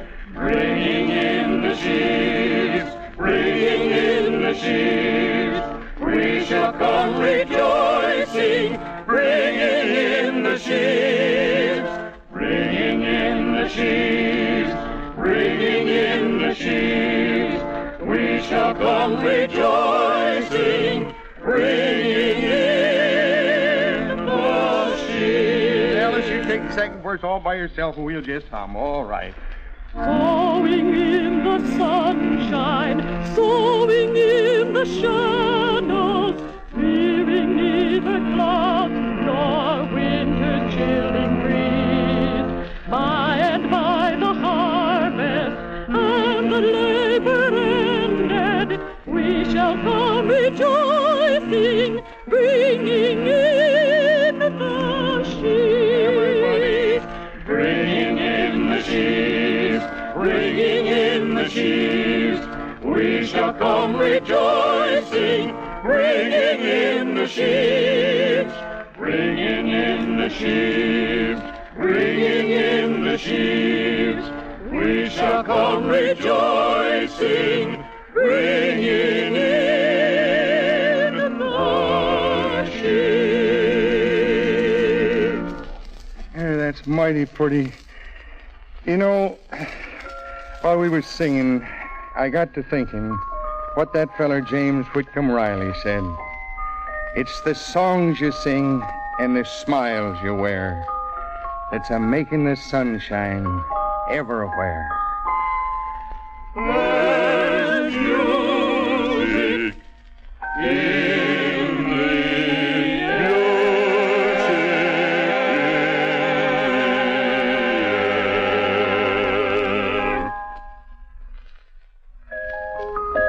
There's music in the air when the infant morn is nigh, and faintest blushes sing on the bright and laughing sky.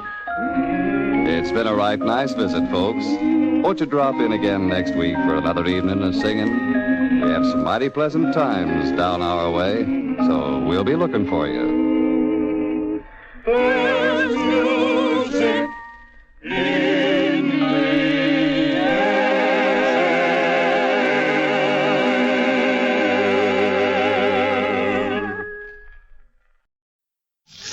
CBS presents Our Miss Brooks, starring Eve Arden.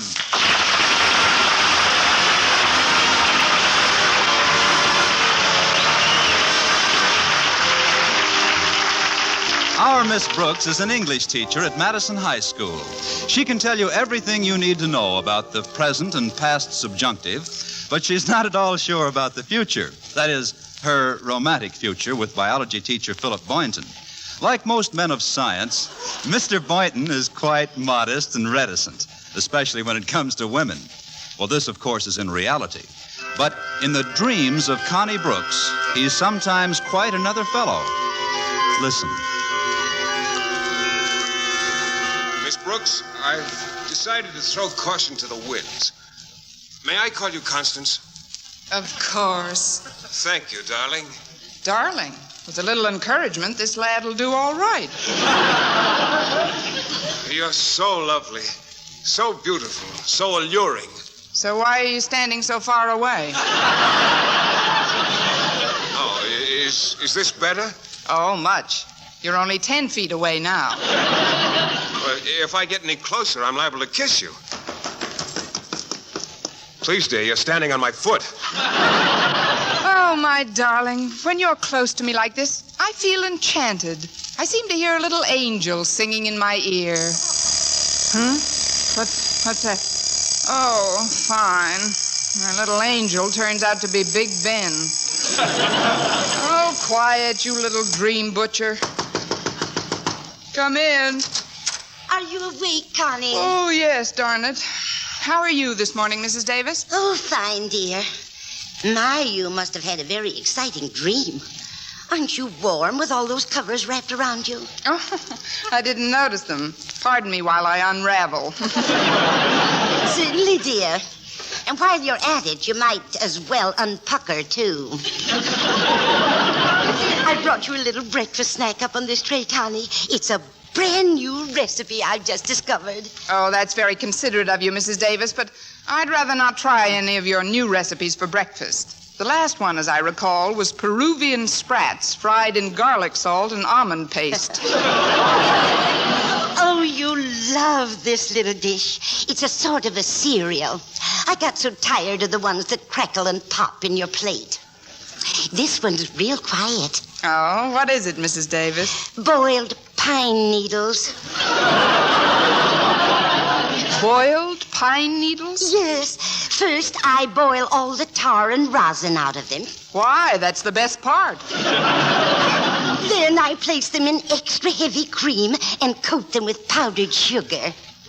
Oh, look at those slender, graceful needles lying there. They just seem to be sighing and whispering to each other. This is the sneakiest bowl of cereal I ever saw. Oh, no, thanks, Mrs. Davis. I've got to get ready for school. Walter Denton's picking me up in his car this morning. Why, Connie, is your car in the shop again? Yes, Mrs. Davis. I dented my radiator pretty badly the other day. I got a ticket, too, for passing a car on the left. But that's not illegal, passing a car on the left. It is when the car's approaching you.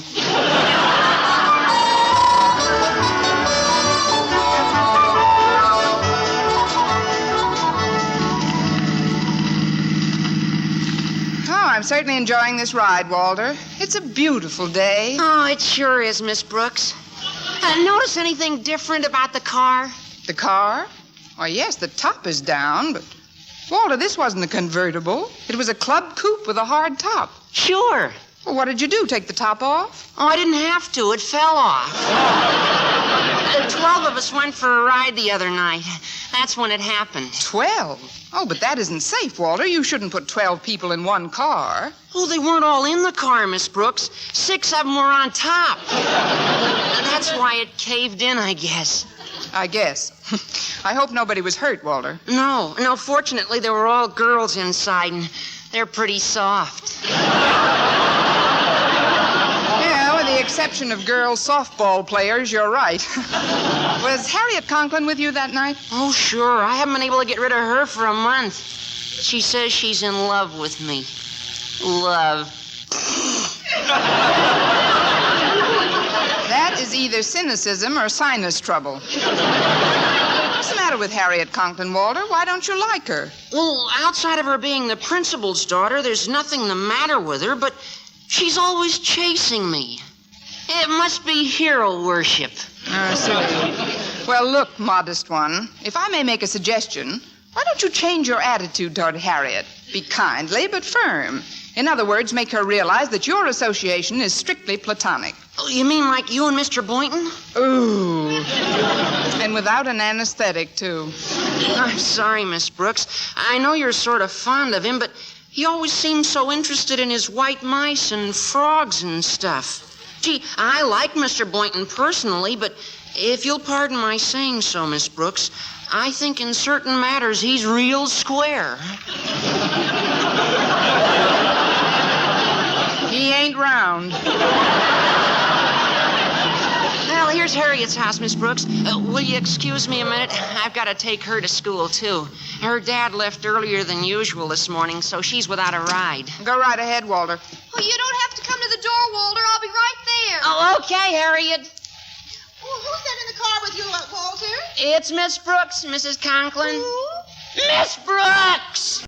That's what we school teachers need, publicity. Will you come up to the porch a minute, Miss Brooks? I'd like to talk to you about something. All right, Mrs. Conklin. Hello, Miss Brooks. We'll wait for you in the car. Okay, Harriet. Hello, Miss Brooks. Hello, Mrs. Conklin. What is it you wanted to tell me? Well, I've noticed how hard you've been working during the summer session, and I think a little vacation would do you a lot of good. Yes, I suppose it would, but... Mr. Conklin and I have a summer cottage up at Crystal Lake. Now, tomorrow, Saturday, is our anniversary, and I think it would be nice if you would come up to help us celebrate it. I won't say a word about it to Mr. Conklin. We'll surprise him. Could you come? Well, I really don't know, Mrs. Conklin. You see, I have a date with Mr. Boynton tomorrow. Oh, so much the better. Bring him along. You know, seeing how happy our married life is might give Mr. Boynton some ideas on the subject. Why, Mrs. Conklin, I don't know what you're driving at. Well, I've seen you look at Mr. Boynton, Miss Brooks, and when one woman sees another woman look at a man the way you look at Mr. Boynton, Miss Brooks, that woman knows that the other woman is thinking thoughts about that man that a woman has thought about a man since men and women were created. From the picture, little man, you've had a busy woman. Look, Mrs. Conklin, I am sort of fond of Mr. Boynton, but I don't want people to think that I'm... Oh, they will anyway. So you might as well land him. I'll tell you what. You and Mr. Boynton come up to Crystal Lake tomorrow afternoon, and you can be our house guests over the weekend. Oh, but Mrs. Conklin, maybe Mr. Conklin doesn't want any house guests this weekend. Oh, don't worry about that, Miss Brooks. I'll handle Osgood. He'll be delighted to see you when I get through with him. And I'm sure the atmosphere will be extremely matrimonial. Mrs. Conklin, you just sold me. I'm having lunch with Mr. Boynton today, and I'll extend your very kind invitation to spend the weekend in your trap at Crystal Lake. Cottage. Oh, fine. But don't breathe a word about it to Mr. Conklin, whatever you do. Oh, don't worry about that, Mrs. Conklin. While I'm at school, I breathe as few words as possible to Mr. Conklin.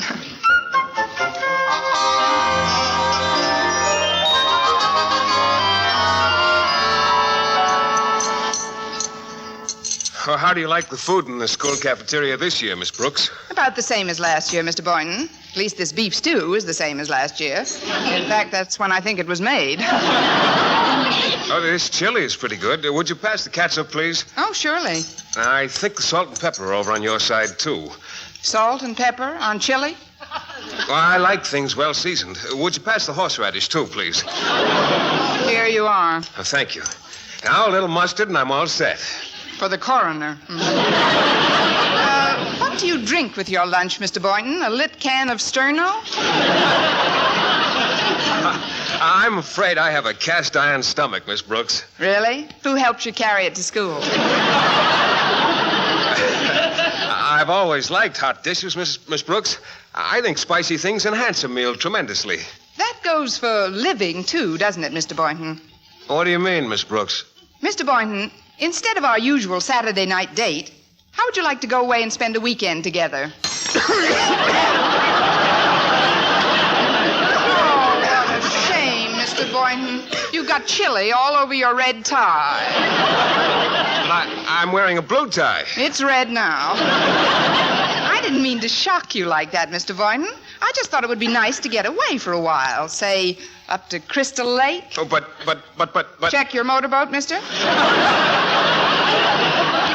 Mr. Boynton, Mrs. Conklin has invited us up to their summer cottage because tomorrow's their anniversary and she wants us to help them celebrate.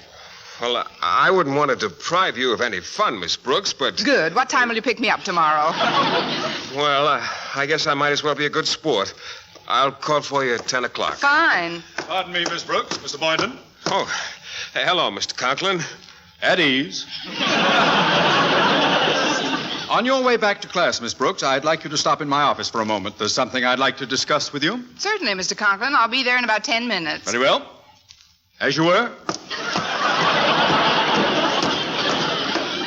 You'd never know Mr. Conklin spent some time in the Army, would you? Mr. Conklin was a major in the last war, Mr. Boynton. He served for 5 years. Was that so? In what theater? Low State. He sold war bonds in the lobby. Of course, from the shape of his head, I could have sworn he spent some time in the Pentagon building. I wonder what he wants to see me about. Or maybe it's that promotion to the head of English department you've been hoping for. Yes. Or he might have reconsidered about giving me a couple of weeks off with pay. Or maybe the raise that's due me next season is going to be made retroactive to include the summer session. Or maybe he's just going to do what he always does, hit me across the back of the neck with a bag of hot stones.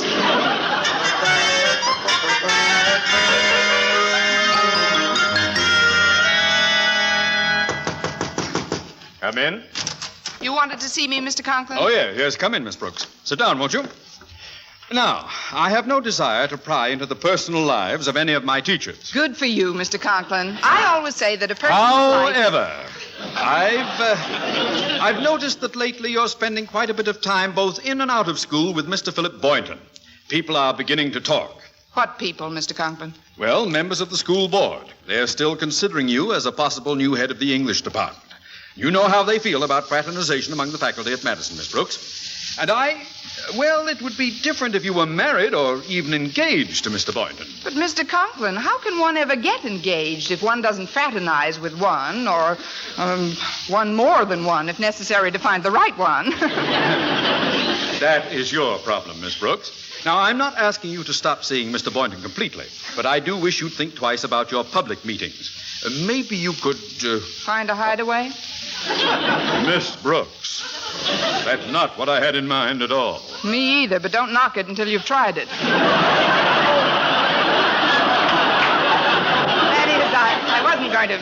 Now, my anniversary is tomorrow, and I'm going to surprise Mrs. Conklin with a little trip to Crystal Lake. We have a cottage there, you know. Yes, I know. And if I could feel that your conduct over the weekend was above reproach, well, I'd enjoy my little vacation that much more. Oh, don't worry about Mr. Boynton and myself, Mr. Conklin. Believe me, you won't hear a thing about us. You,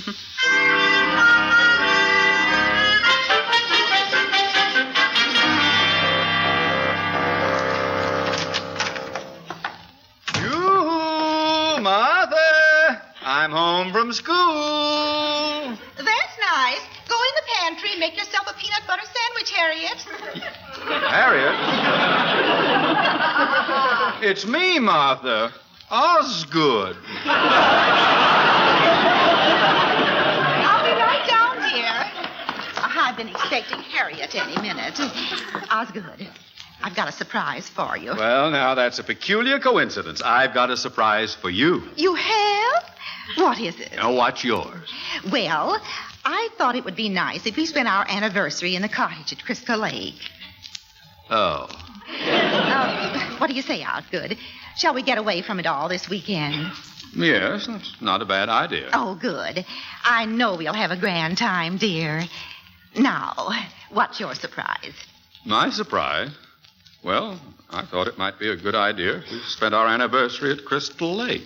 Oh, why, Osgood, that's a wonderful idea. Hello, Mom. Hi, Dad. Oh, hello, Harriet. Now, if you'll both sit still for a moment, I'll acquaint you with my rarest scheme of the season. I mean, this is rare. What's rare, dear? Tomorrow's your anniversary, right? That's right. Where do you think you're going to spend it? You'll never guess, so don't even try. In our summer cottage at Crystal Lake. Crystal Lake? Why, Harriet, that's a wonderful idea. Isn't it, Osgood? It must be. Everybody's getting it.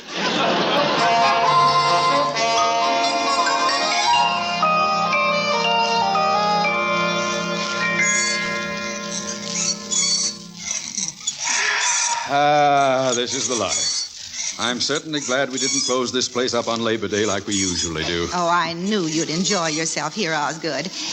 Now, just relax and smoke your pipe.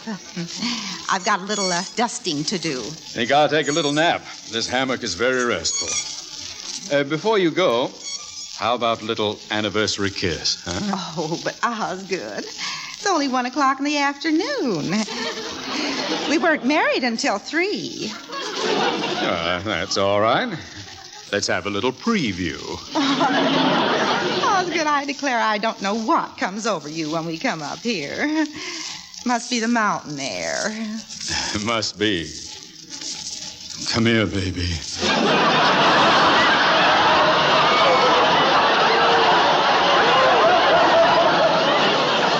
Hello there, you two. I was just... Oh, am I interrupting something? No, nothing at all, Harriet. I was just about to salute your mother on her anniversary. That's as good a reason as any, I guess.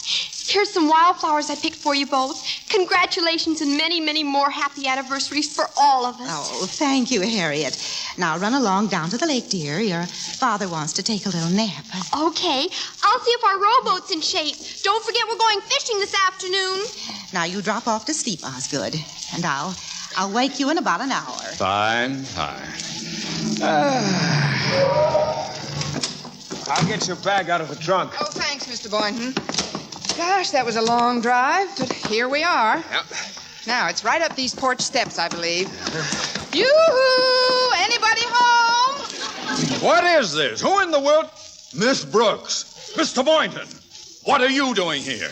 That's what I like about Crystal Lake, the hospitality. What's all the commotion about? Oh, it's you, Miss Brooks, and Mr. Boynton. Oh, I'm so glad you could come. Martha, did you invite... Of course, dear. I asked Miss Brooks and Mr. Boynton to spend the weekend with us. That's one surprise I didn't tell you. Aren't you tickled? Yes.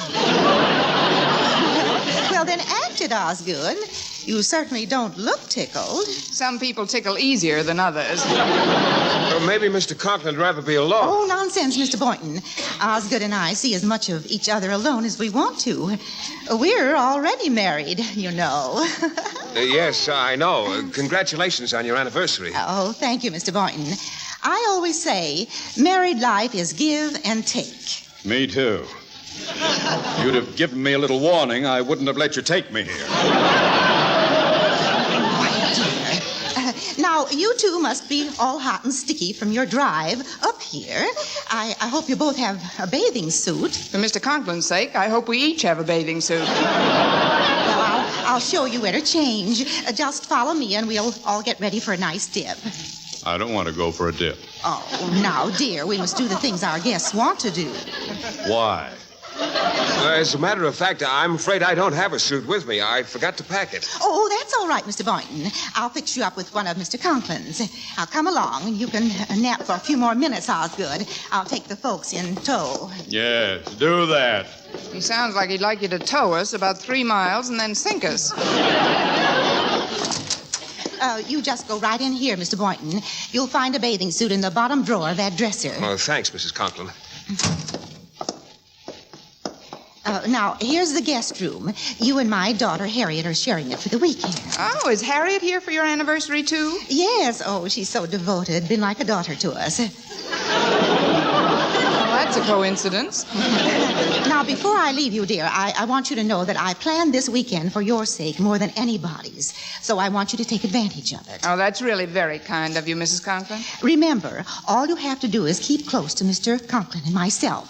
Then when Mr. Boynton sees how happy we are, I'm sure he'll start thinking of marriage as the jolly institution it is. Well, what do you say? Are you game? Looks like Mr. Boynton's the game, but I'll take a shot at him. Or it. You know, I really do like the guy, Mrs. Conklin. I know you, dear, my dear. Now, one more thing. In addition to our example, I think you should show your domesticity as well. So tonight, I want you to cook the dinner. Me? Oh, definitely. What dish do you prepare best? Soup. What kind? Campbell's. Well, I think something you cook yourself might make a better impression on Mr. Boynton. I know. You can barbecue some spare ribs for dinner. Now, get into your suit and I'll see you on the porch. Oh, isn't this fun? It's just like a fox hunt. Tally-ho and yoicks. Tally-ho to you, Mrs. Conklin. And I hope we all don't make a bunch of yoiks out of ourselves.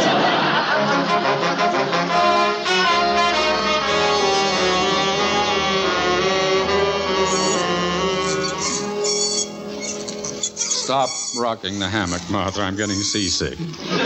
Very well. Now, remember, Osgood, we've got to make a good impression for Miss Brooks' sake. I don't like it, Martha. I never did believe in this matchmaking business. Besides, I thought we'd be alone, at least part of the time. Confound it, all this mountain air going to waste. It won't go to waste, dear. As always, tonight. Yes. Come here, baby.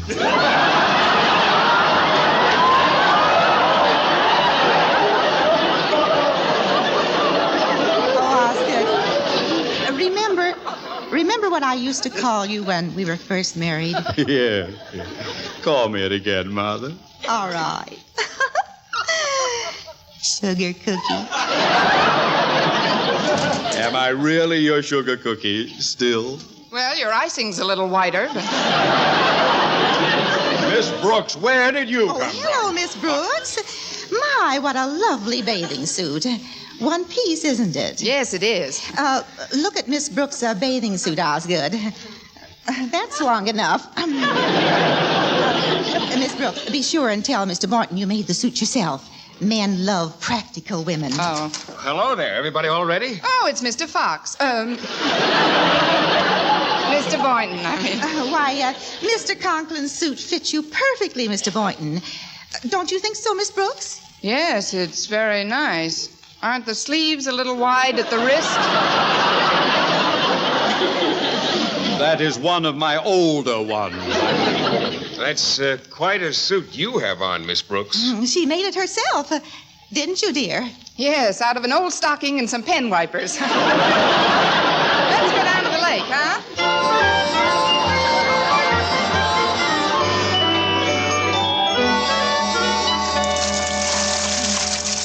Come on, Mr. Boynton. I'll race you to the raft. You're on. Let's go.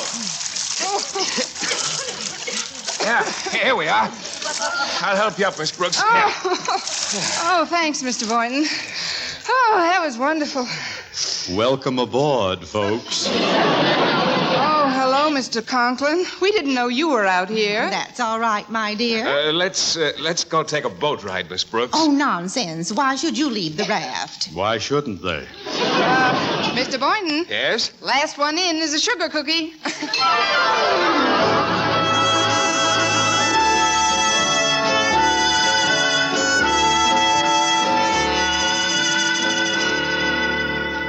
been walking along the shore for quite a ways, Mr. Boynton. Just where is this little pier where the man rents the boats? Oh, it's right up ahead, Miss Brooks. He's got several different kinds of small craft. Personally, I think that flat bottoms are the best. Oh, you do? Well, that's what's nice about America. You can think what you like. Hi there, folks.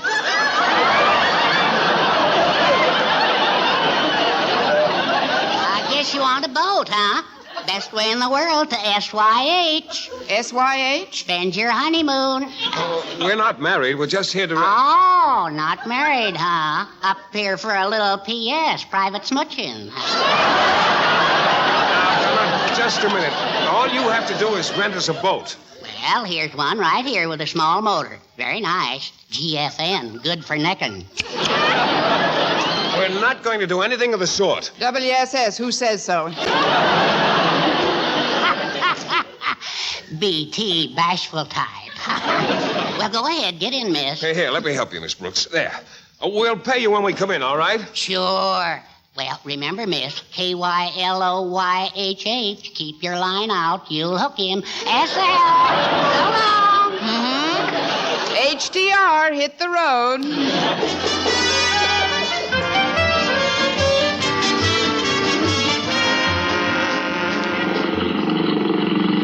How do you like the ride, Miss Brooks? Oh, it's very nice, Mr. Boynton. I think we better turn around now. We're pretty far from the pier. Hey, that's funny. The steering wheel seems to be stuck. It does? Isn't that a rowboat in that little cove we're heading for? A rowboat? Oh, yes, it is. I better cut the motor off. We're heading right for them. Oh. Look, the ignition lever is stuck, too. Oh, my goodness. You've got to do something, Mr. Boynton. We're getting pretty close to that rowboat. Look out! Get out of the way! Quick, Miss Brooks. Lie on the bottom of the boat. I can't stop it. Oh! What happened? Did we hit them? No, thank heaven. We just missed them. Oh, we're terribly sorry, folks. Oh, that's all right, Miss Brooks. We didn't really want to catch any fish here.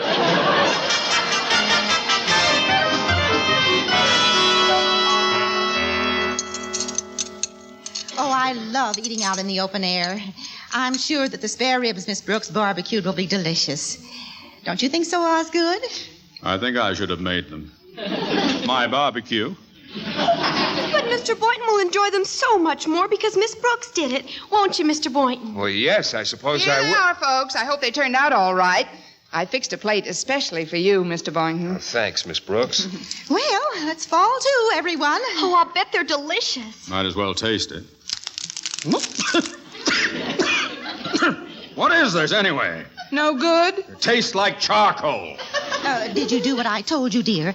Barbecued the ribs slowly with a nice, smooth, glowing bed of coals. Certainly, I had a lovely bed of glowing coals right over the ribs. I'm going into the house and cook myself an egg. Wait, dear, I'll fix you something. You can't cook any better than she can. But, Daddy, this is your anniversary dinner. Yes, dear. Let's be cheerful. Oh, how we danced on the night we were wed. Anniversary my foot! I'm going inside!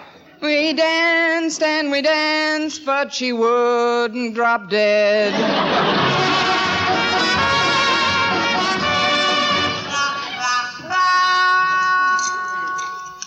There, dear. Wasn't that a nice snack? And just the two of us alone in the kitchen. Well, it was better than those barbecued rocks. Martha, if that poor Mr. Boynton falls for Miss Brooks, I think it'll be... Now, dear, we agreed to forget all about it. Let's go out and sit in the hammock together. The mountain air is still with us, you know, and it's quite dark on the porch. All right, Martha.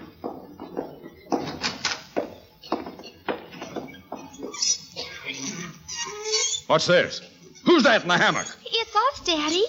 Us? Harriet and me, Mr. Conklin. Happy anniversary. Hey, it's Walter Denton, Daddy. He got here while you were inside. I invited him yesterday to surprise you. This is the last straw. Now, calm down, Osgood. Remember your blood pressure. It gives him kind of a purpley look, doesn't it? I've got to be calm. Let's go for a little stroll, Martha. Maybe we'll run into Mr. Boynton and Miss Brooks somewhere. I doubt it, Mr. Conklin. We're at the other end of the hammock. Oh, no. I'll be all right. I'll be fine. Come, Martha. Let's go into our bedroom and go to sleep. Maybe when I wake up in the morning, this will all be we can't go into our bedroom together, Osgood. Now that Walter's here, Harriet and Miss Brooks, and I will have to use our room. You and Walter and Mr. Boynton will have to sleep in the guest house. What? Now this has gone far enough. I'm going to tell you people something. Before you do, Mr. Conklin, I'd like to ask you a question. What is it? How are my chances of being appointed head of the English department? You don't have to answer now. You can think it over and tell me right after I've blown my brains out.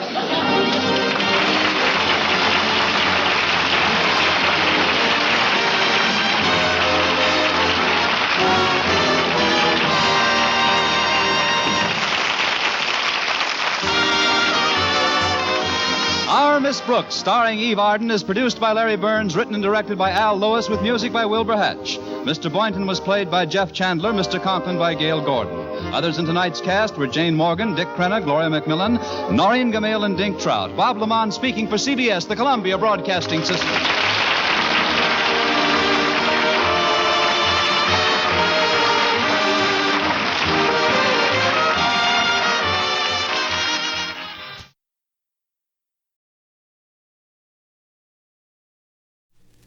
The premiere performance of the new comedy series, My Son Jeep. But before we begin, there's a gentleman standing beside me that I'd like all of you to meet. Dr. Robert Allison of Grove Falls. Hello. There's nothing very unusual about being a doctor in a small town, even if you're a widower with 2 children and a housekeeper running your life for you. But when one of your youngsters is a boy, and a 10-year-old boy at that, things sometimes get a little confused. For instance, who would think that I'd get involved with a substitute teacher of grade B? Well, I didn't actually get involved, but, no, come to think of it, we both did. Me and my son, Jeep.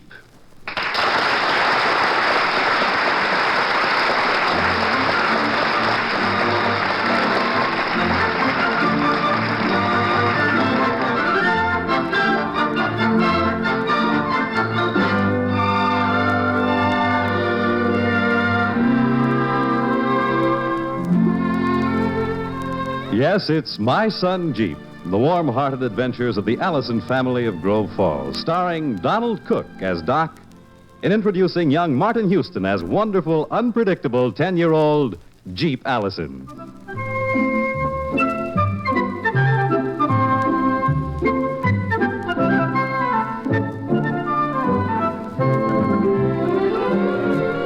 It started one Friday afternoon. Of course, I didn't know that at the time. I was in my office, which actually is part of our house. It was a nice, quiet afternoon, which meant that Jeep wasn't home from school yet. And my last patient had just gone, and then somebody knocked on the door. Come in. Oh, hi, Peggy. Come on in, hon. Are you busy, Father? Oh, just writing out this prescription for Mrs. Perry's indigestion. Why, is this a professional visit? Stick out your tongue and say eeny, meeny, miny, mo. Oh, honestly, Father, may I remind you that I'm 13 years old? Well, thanks for the reminder. You couldn't knock off a couple of years, could you? The way you and Jeep are growing up, they're going to start calling me old Doc Allison. Oh, Father. Hey, what's this father business? Don't you call me Pop anymore? It is not dignified. And from now on, I want to be called Marguerite. Marguerite? Well, what's wrong with Peggy? Or Margaret? It's too ordinary. And while we're on the subject, you ought to make Jeep use his right name. Jeffrey is a whole lot nicer. More dignified, huh? It certainly is. After all, how do you think I like having people call my brother Jeep? Yeah, I guess it would be pretty degrading. And that's not all. Jeffrey is in love with his teacher. Oh, nonsense. A 10-year-old boy? Oh, Father, don't be naive. Oh, I didn't know I was. And you're getting naiver all the time. Naiver? We were discussing you just the other day. Who's we? You know Mary Patricia Pearson? I never heard of her. Have I missed anything? Oh, Father! Oh, she's just the most popular girl in school. Everybody knows her. I guess I'm just not in the social swim.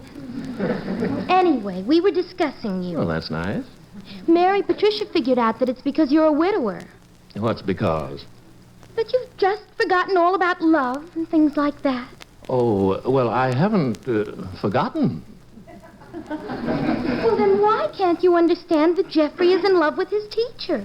Well, since you put it that way, I guess I can. Well, who's the teacher? Hey, you don't mean Miss Kohlhauser. It's a substitute teacher. Her name's Miss Miller. Good looking? Well, what has that got to do with it? Well, quite a lot, they tell me. What? Never mind, honey. How'd you find out, anyway? Mary Patricia Pearson. Boy, she gets around, doesn't she? Jeffrey even likes staying after school now. Well, that's a bad sign. Still, it's one way of keeping him interested in his schoolwork. Well, aren't you going to speak to him about it? Yeah, when he starts losing his appetite, then I'll worry.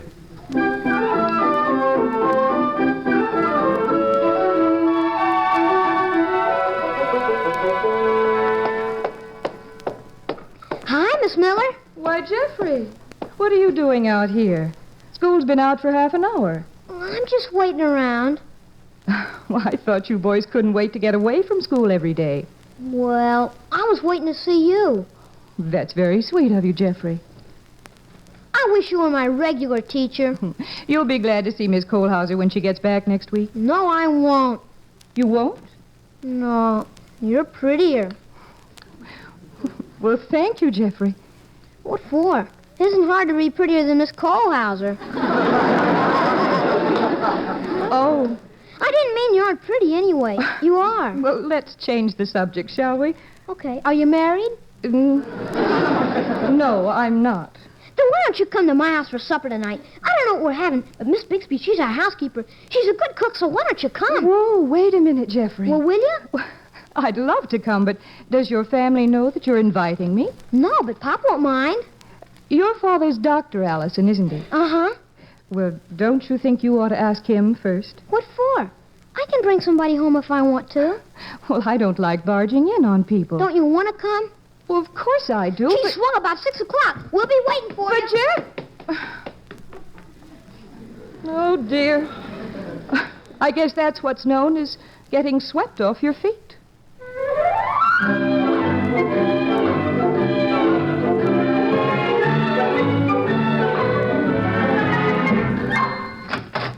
Next patient, please. Well, good afternoon. Good afternoon, Doctor. Won't you sit down? Thank you. What seems to be the trouble? Well, I don't know quite how to explain it, Doctor. Well, can you describe the symptoms? What? Oh, I'm not sick. Well, then what are you doing here? Oh, not that you're not welcome. Well, my name is Barbara Miller, Doctor. I'm Jeffrey's teacher. Substitute teacher, that is. Oh, you're the one. I beg your pardon? Well, nothing. Is Jeffrey in some sort of trouble? Oh, no. No, he's the best behaved boy in the class. He is? Mm-hmm. Well, it sure performs miracles, doesn't it? I'm sorry, I don't understand. I was referring to love. To what? Well, I was just thinking out loud. Now, what can I do for you, Miss Miller? Oh, well, Jeffrey invited me to supper tonight. Wonderful. I mean, we'd be glad to have you, but aren't you a little early? It's only 4:30. I didn't come to eat now. I only wanted to make sure that it was all right with you. Oh, it is. Well, I better run along. Jeffrey said about 6 o'clock. That's right. Do you have to leave? I don't have any more patients. I'd like to stay, but I should go home and change my clothes. I came here right from school. Well, of course. By the way, I think it'd be better not to tell Jeffrey I came by. He might resent my checking up. Well, don't worry. I won't say a thing. Then I'll see you at 6. Mm-hmm. Well, goodbye. Bye. I wonder if I ought to shave again tonight.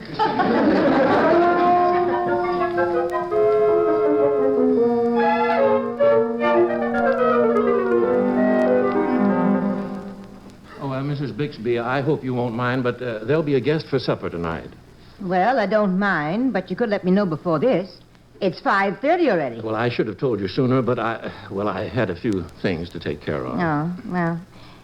Say, ain't that your new sport jacket? What are you doing wearing that to supper? Well, listen, it's mine. I can wear it if I want to. It's all right with me, only you never did it before, and Why, you shaved again. Well, what of it? Well, who's coming to supper anyway, the mayor?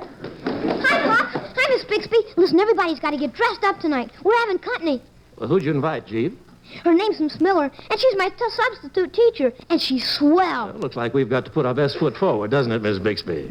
Still say you could let me know sooner. I just hope nobody gets sick. I'd hate to get a call in the middle of supper and have to rush off. Gosh, Pop, why do you want to be a doctor anyway?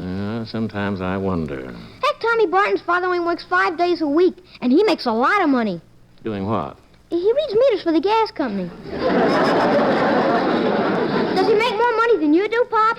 I wouldn't be a bit surprised. Then I'm going to work for the gas company, because I want to make a lot of money, too. Oh? You planning to get married? No, I'd have to finish grade school first.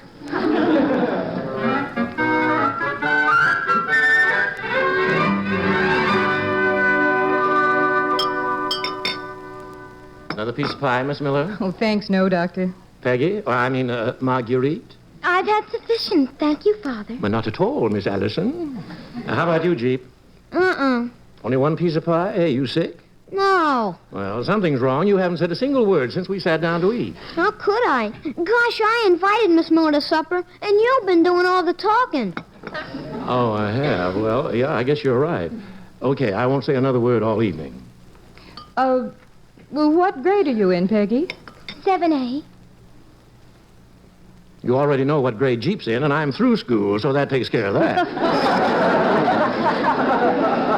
Pick another subject. All right, I will. Jeffrey, how did you get the nickname of Jeep? Oh, I don't remember. Oh, go on. Tell Miss Miller. You tell her. You said I was talking too much. Oh, for goodness sakes, I'll tell her. When he was little, Father took him to a parade, and he saw a Jeep. And then he started pretending he was a Jeep, running around saying, "Get out of my way, I'm a Jeep, I'm a Jeep." So, everybody started calling him that. And I think it's perfectly ridiculous because his name is Jeffrey. And I think it's perfectly ridiculous. Yeah, we've got company, remember? Well, she's always acting like she's so grown up. You see what a poor widower has to put up with, Miss Miller. I can see how tough things are for you. You think I'm head man around here? Don't you believe it. I run a poor third. No, fourth. I forgot Mrs. Bixby. Now, what about me? Oh, that was a wonderful meal, Mrs. Bixby. Oh, you really liked it? Yes. It's the best I've had since I came to Grove Falls. Oh, you think my meatloaf's good. You get Jeep to invite you over when we're having fried chicken. Sure, come on over. There you are. You've got your invitation. Now all we need is the chicken. All she needs is a cup of coffee. You pour it for her, Doc. Oh, yeah, sure. I'm sorry. Thank you. I was just wondering, Miss Miller, is there any chance of you getting a regular teaching job in Jeep School? Well, the list is pretty long. Then why don't you come to work here? You always said you wanted somebody to work in the office, Pop. Here's your chance. How about it, huh? Wouldn't you like to have Miss Miller work for you? Wouldn't you like to work for Pop, Miss Miller? Hey, wait a minute. Don't you like the idea? Well, I like the idea fine. There's just one hitch. We can't afford it. Why not? Because we've only been here since last year, and it takes time to build up a practice. You couldn't ask Miss Miller to work for nothing, could you, Miss Miller? Leave me out of this. I know. You could treat her free when she gets sick. But she still has to eat, silly, and have someplace to stay. She can move in with us. How about it, Pop? Jeep, I'm so pleased that you'd like me to come work here, but well, you're sort of putting your father on the spot, aren't you? Yeah, I guess so. Of course, we've never even asked Miss Miller what she thinks of the idea, but suppose we leave it at this. If I can ever build up my practice, and if Miss Miller is available, then we'll ask her if she'll come and work for us. Now, that's a promise. Oh, boy. All we have to do is wait for more people to get sick.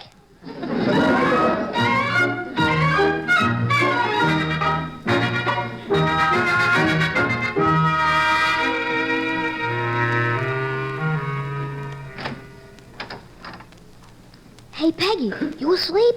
What are you doing still up? Gee, I wish there was some way of finding more patients for Pop.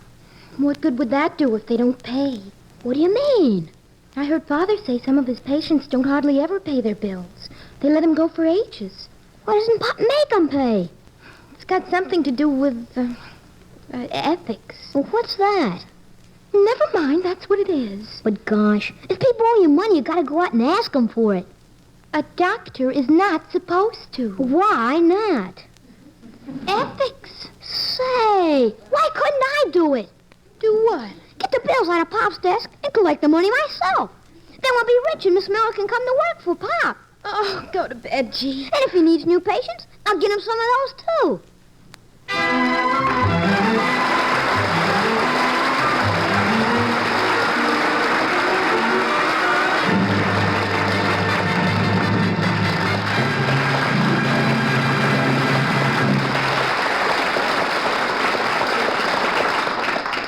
In just a moment, you'll go back to join in more of the adventures of My Son Jeep. How well do you know the history of your Army? For example, do you know when the first Army Medical Corps was established?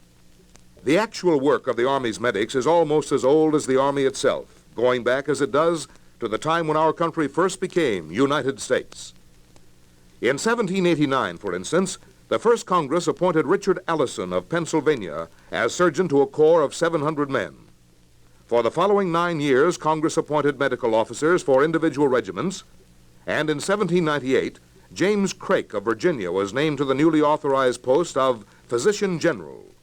But it wasn't until 1818 that the actual medical corps was organized, with Joseph Lavelle named as Surgeon General. Thus, another page was added to the history of your United States Army. And now, back to Act Two of My Son Jeep, starring Donald Cook and featuring Martin Houston and Lynn Allen.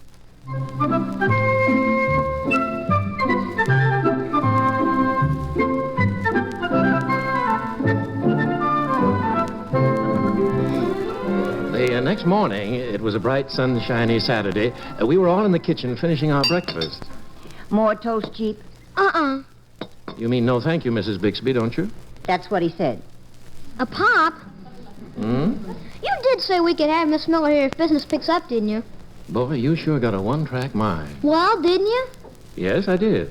Then don't worry. Business is gonna pick up. Is that a promise? Uh-huh.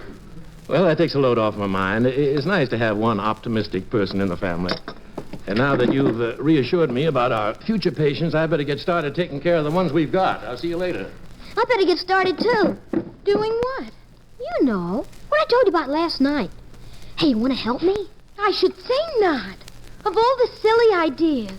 You just wait, Peggy Allison. It is not silly. Well, Father might not like it. He will so. When he sees all the money I bring home, he's going to thank me.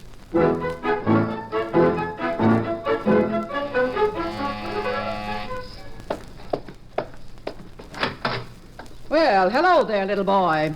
Hello. Are you Miss Wilson? I certainly am, and who might you be? I'm Jeep Allison, and you owe us $95. What? You owe us $95. What on earth are you talking about, and who's us? My father, Dr. Allison. Well, I never heard of such a thing in all my life. The idea, a doctor dunning his patients and sending his own child. You owe it to us, don't you? Well, yes, but... Then why don't you pay it? Young man, I am not accustomed to having people ring my doorbell and ask for money. I pay my bills by check the first of every month. I guess you forgot to pay this one, huh? Well, you march right back to your father and tell him that he will be paid in the customary manner.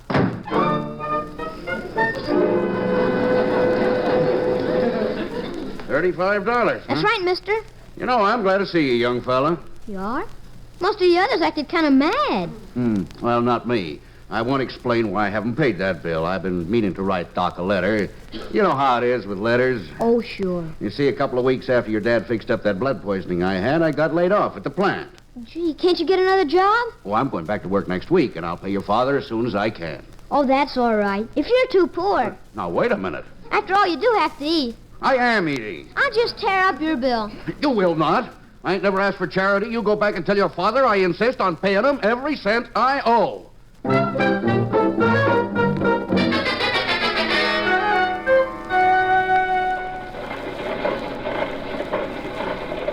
Hey, mister, if I give you an ad now, will it be in the paper this afternoon? Yep.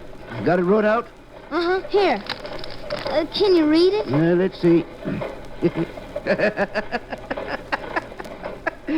What's so funny? This your idea? Sure. Don't you think you ought to ask this Dr. Allison first? Supposed to be a surprise. Yeah? Kind of think it will be, Sonny. I'll tell you something else. If I had my way, I'd put this on the front page.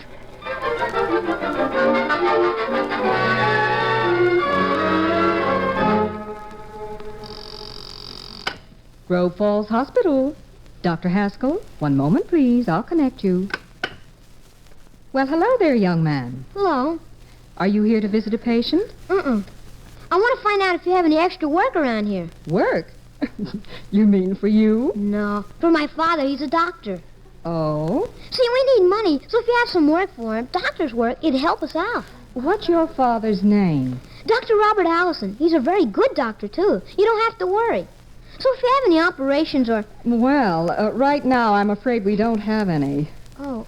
Well, if you ever do, will you please let him know? We certainly will.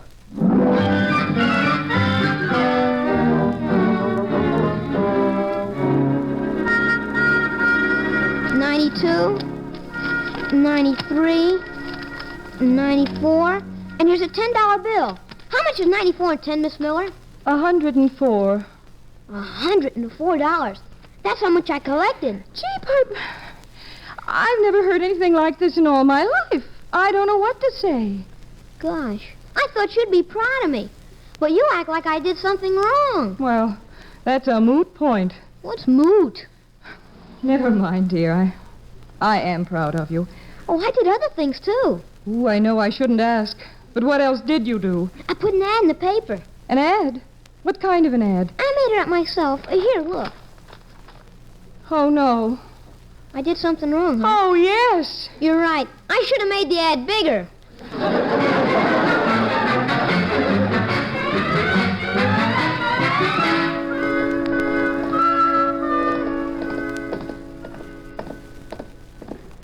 Now, remember, Jeep, don't say a word.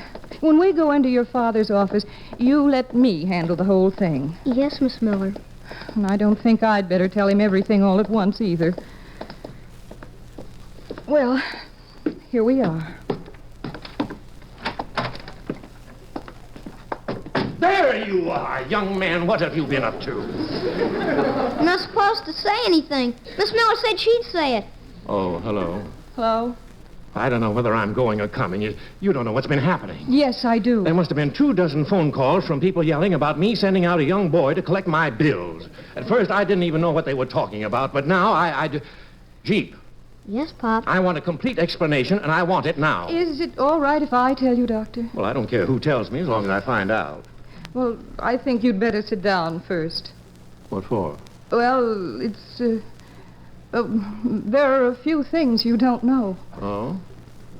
Well, okay, I'm sitting. Has anyone called you from the hospital yet? No, why? Well, it seems that... Oh, dear, I don't know how to tell you. That's probably a patient. We'll come back some other time, huh, Miss Miller? You stay right where you are. Come in. Dr. Allison? Go in the other room and take off your shirt. I am not a patient. I am here to discuss certain unethical practices which have come to my attention. Well, who are you? I'm Paul Haskell, chief resident physician at the Grove Falls Hospital. I'm glad to meet you, Doctor. You may not be when you've heard what I have to say. Well, won't you sit down? I prefer to stand. You don't mind if I sit down? I don't care if you... I mean, go right ahead. Now, Doctor, I hope I'm a broad-minded man. But when a physician has the unmitigated gall to solicit work from a hospital... Well, who was the physician? Oh, no, don't tell me. And sending your own child around to do the soliciting for you. Oh, no. That's what I was going to tell you. Well, I don't believe I've met this young lady. Miss Miller, Dr. Haskell. Well, how do you do? Not too well, thank you. And this fine young lad? This fine young lad is the one who did the soliciting. Oh. Well, now, I don't want to be stuffy about this. I know what it's like for a young doctor to try to build up a practice in a new community, but this is not the way to build it. Dr. Haskell, I know this is going to sound crazy, but until you walked in that door, I didn't know a thing about this. Oh, come now. No, honest. You see, my son got the idea that we were practically starving to death, so he went out to see what he could do about raising some money. You mean to sit there and tell me that little child thought this whole thing up by himself? Oh, sorry, Doctor. Come in. Mrs. Wilson. Well, you may be surprised to see me, Doctor, but you're not half as surprised as I am to be here. Now, I'll admit I was angry when your little boy came to my house asking for money. What? But after he left, I got to thinking. Now, he was right. I had let your bill go too long. And when I realized how badly you must need the money, well, I just got an attack of remorse. So, here's what I owe you. $95. Oh, No. what? Now, you can mail me the receipt. Is everybody crazy? You mean to tell me that little boy also runs around collecting money? I'm afraid so. Look, Pop, I collected $104, see? And with this 95, that makes how much, Miss Miller? $199. $199. Dr. Haskell, what can I say? Don't say a word. Oh, this is the greatest thing I've ever heard of. You realize that your little boy here did what half the doctors in town would do if they had the nerve? Go out and collect money from their patients? They would? Of course. Of course, it isn't ethical to run around soliciting business from hospitals. You know how the medical profession frowns upon advertising. Yeah, but after all, you could have done worse. You could have put an ad in the papers. My son would never do a thing like that. Hey, Pop, I think I ought to... Excuse me, Doctor. Hey, Dr. Allison. Who's this? What? What are you talking about? I did not. You got the wrong number. Who was that? Oh, some crackpot asking me if I'm the doctor who advertised in the newspaper. Jeep. Yes, Pop. Wait a minute. I'll handle this. Now, young fella, I want a straight answer. Hey, don't you yell at my son. And don't you yell at me. Doctor, since when have you been advertising in the newspapers? Now, let me see that. Oh, here it is, right on page 8 in tonight's paper. I have now seen everything. Here, read this. Feel bad? Need an operation? Call up Dr. Robert Allen. Oh, no. There's more. Best doctor in town. Special low price if you bring the whole family.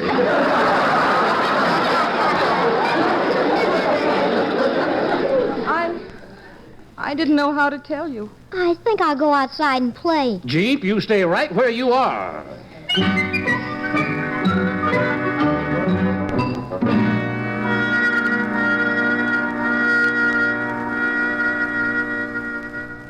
Pop, Hmm? won't you put your paper down? I want to talk to you. Okay. It's down. Gosh, you're not still mad at me, are you? It's been almost a week now. I'll tell you something, Jeep. I got so busy straightening things out and explaining everything to all my patients that, well, I just didn't have time to stay mad. Then everything's all right? By the skin of our teeth, yeah.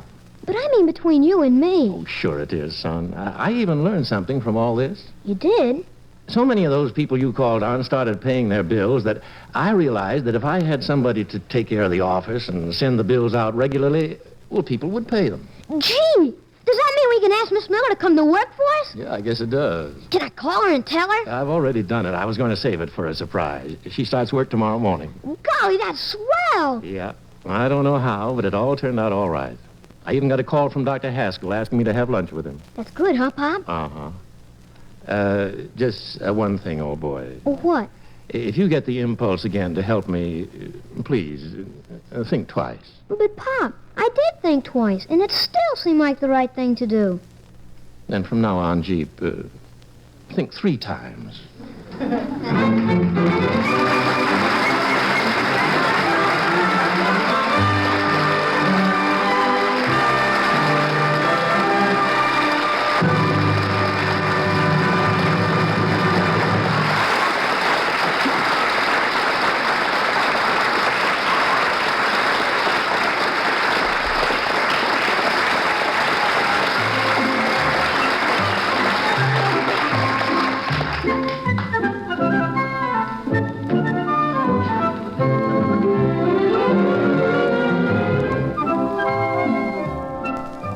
My Son Jeep was created and written by Walter Black and William Mendrick and directed by Dan Sutter.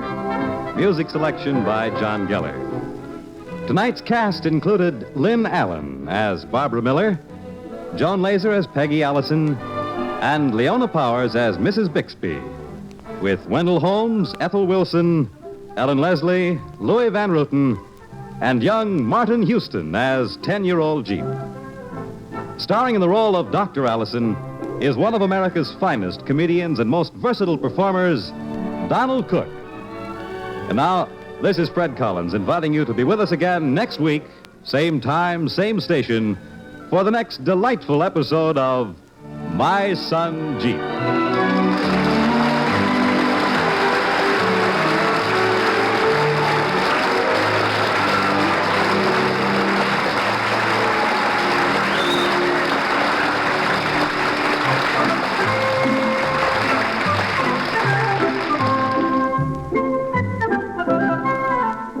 This is the United States Armed Forces Radio and Television Service.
If you really want to know what happened, Inspector, ask Toby.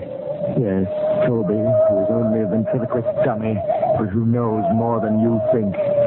If you want to hang me, let him be a witness.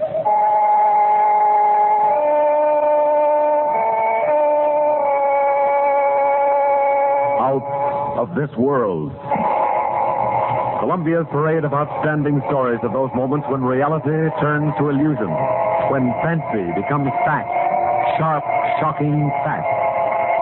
Tonight, a remarkable adventure from the successful English motion picture Dead of Night. A story which, for the next half hour, will take you out of this world.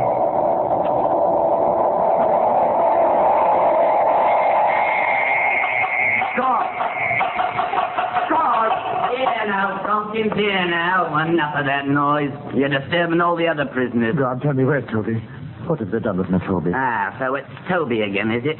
Now stop all that fuss about the dummy. I won't ever afford any more noise in that solitary confinement for you. But I must see Toby. Oh, God, I'll pay you anything if you bring Toby to me. Ah, you ventriloquist, a queer one. All this fuss about a talking doll. He's not a talking doll. Don't you understand? He's Toby. Where is he? What's happened to him? How should I know? Probably safe enough. The inspector will take care of him. Well, you tell the inspector to send Toby back to me. Back to me, do you hear? Tell him I want Toby and I want him right now. Sure. Inspector Dodds will be happy to do anything you say. You're an impertinent fellow. Oh, yeah, you're a rough one, all right. You're just lucky you ain't in here for murder. Lucky that fella Leswell you shot is coming along, all right. Leswell? Whatever happens to him makes no difference to me. I wish he was dead. He tried to steal Toby from me. Now, ain't that a pretty thing to say? Ain't you a charge? I'm sorry I caused you any trouble. All I want is one favor. Please. Go to the inspector, go to somebody, go to anybody and tell them that I've got to see Toby. I've got to see Toby.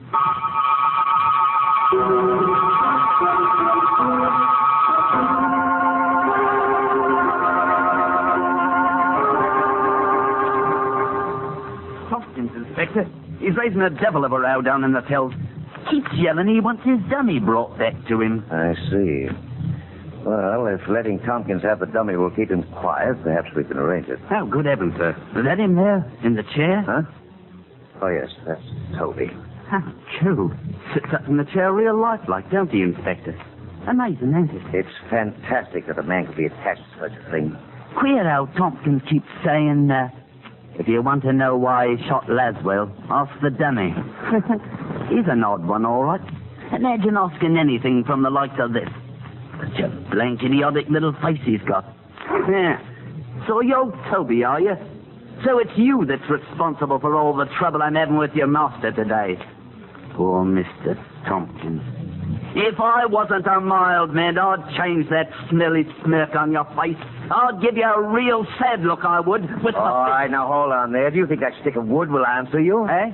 Oh. You know very well only a ventriloquist can make a dummy talk. Well, sorry, sir. I guess I did look a bit foolish. Yes, so before we all do, we'd better get to the bottom of this. God, bring Tompkins up here. Time we had a little talk.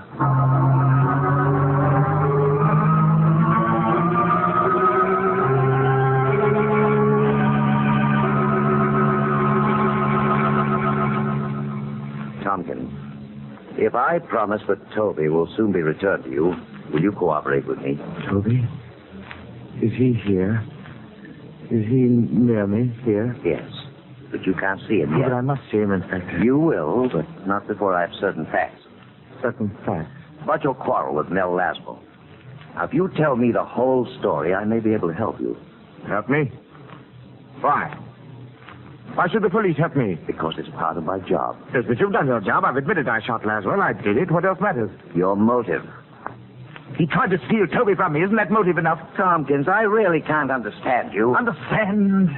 Of course you can't understand. I wouldn't expect you to. You've never spent years, endless years, playing shoddy, cheap music halls, starving out at the elbow because you couldn't find a partner who understood you. You never toiled day and night for weeks on end, creating somebody like Toby who could go to the big time with you. Oh, Toby can tell you what it's been like, all right. Unfortunately, Tompkins, Toby has shown no inclination to speak to me as yet. Toby would appreciate that, Inspector. Yes, indeed he would. Really, what have you done with him? You'll see him soon enough, I promise you.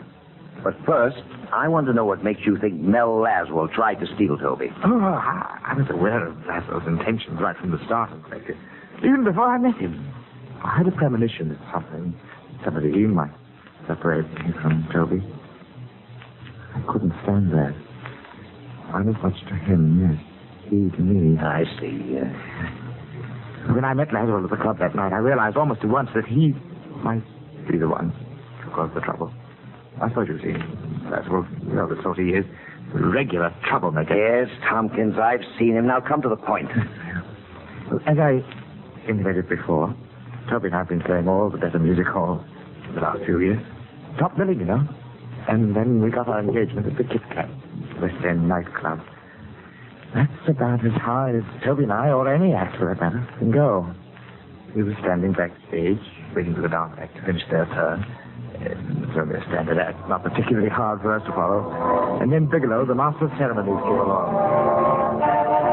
Glad to see you ready to go, Tompkins.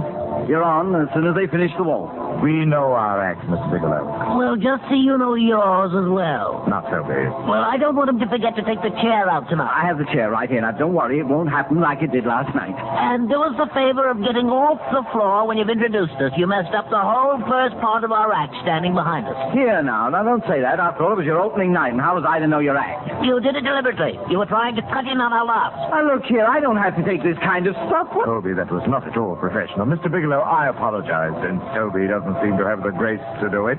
Very well, I accept it. Eh? Well, well, now, what do you think of that?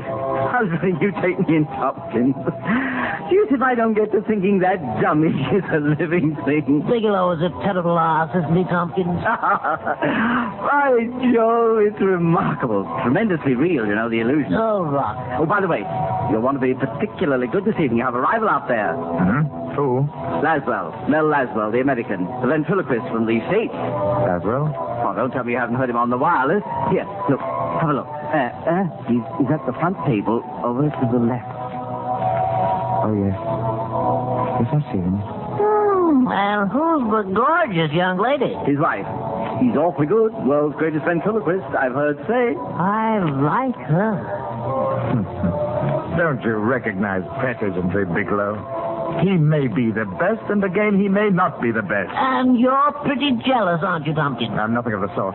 In fact, you'll feel more uncomfortable than ever tonight working in front of a real artist. Now, see here, Toby. But as usual, I'll carry you along. You'll carry me. I'll have you know I carry this. Please, both of you. Stay out of this, fat mouth. Now, see here, joke's a joke, but when you use the... By George, you took me up the road again, Tompkins. I thought you and this wooden imp were rowing. As though he were human. Imagine me thinking he's actually human.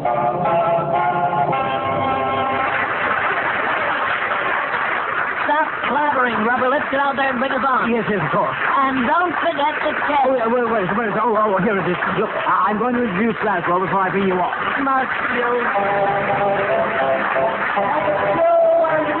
That's right. Give the one girl a great big hand. The finest dance seen in all the United Kingdom. And now, ladies and gentlemen, and visiting royalty, before I present to you our next little feature, I'd like to call on a distinguished variety artist who is here tonight. You've all heard him on the American wireless and seen him in the American cinema. Mel Laswell. I ask Mel Laswell to stand up and enjoy that well-known tic-tac hospitality. I'm sure that beautiful woman he's with is a much happier burden on his knee than Mickey O'Toole, whom you've seen so many times. Stand up, Melvin Laswell. And now I want to bring on an act, the like of which Mr. Laswell has never seen. Our own British ventriloquist, Eric Thompson, and his talking timber, Toby.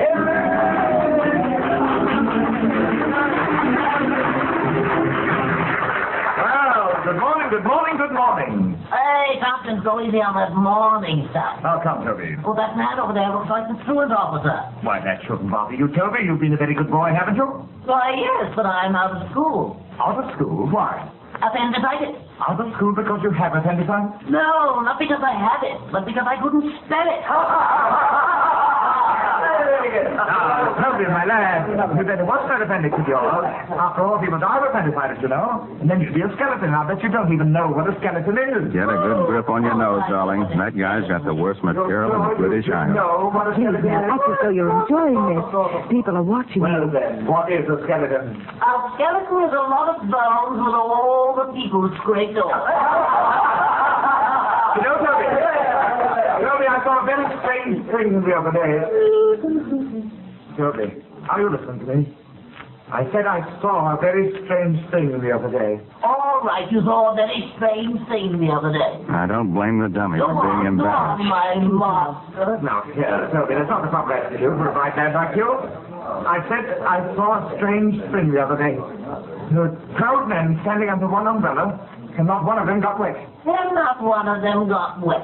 I know the payoff to this gag, but I won't say. And Mr. Laswell knows too, don't you, Mr. Laswell? What goes on here now? Come now, Mr. Laswell. I know you do. You give the answer. Toby, please. Please, darling, this is embarrassing. Well, Say Mr. something. Laswell. If this guy keeps riding me, I will get him for This his act. dummy's dummy says that he saw 12 men under one umbrella and not one of them got wet. So why not, Mr. Laswell? Because it wasn't raining. Correct, because it wasn't raining. Now, you see, Tompkins, everybody knows your joke. I'm humiliated, actually humiliated to be up here with a third-rate ventriloquist like you. Well, if you don't like your material, why don't you try rewriting it? Rewrite it? Did you ever hear of anybody going into St. Paul's and offering to rewrite the Bible? Then just what do you propose to do about it? I'd go to work for Mr. Laswell in a minute if he'd have me. Melvin, may I work for you? No, let's go. Wait, Claudia. May I, Mr. Laswell? Well, I pay Mickey O'Toole 75 cents a week. He'll wind up in my fireplace if you'll work for 50. I wait for nothing. Just a beautiful woman beside you. Mr. Laswell, quiet. I don't tell. I mean, ladies and gentlemen, you think this is part of the act, but it isn't. I think that Mr. Laswell is the greatest ventriloquist in the world. Ladies and gentlemen, please don't blame me for this. It's Laswell. He's speaking all this through Toby. He's trying to steal Toby away from me. Mel, is that true? Do you have something to do with it? Relax, honey. Get the rest of this routine. I'm being quite sincere, Mr. Laswell. I'll work for you, and you won't have to say me a tuppence. Mel, are you speaking through Toby? Well, Mr. Laswell, will you take me on? Watch him try to get out of this one, Claudia. I'm thinking about it, Toby. Oh, Mel. Toby, either you behave yourself or I'll take you off the floor. That's right. Just when I'm about to get a good job, call the MC back, tell him you want to run away and hide. Come on out, Bigelow. Tompkins needs your help. All right. Just as you say, Tompkins. That's all, and thank you for this little impromptu surprise. Oh, brother, it's about time the MC took It's over. all part of the show, friends. All part of it. Oh, hey, Bigelow. I give him a nice head. Give him the best of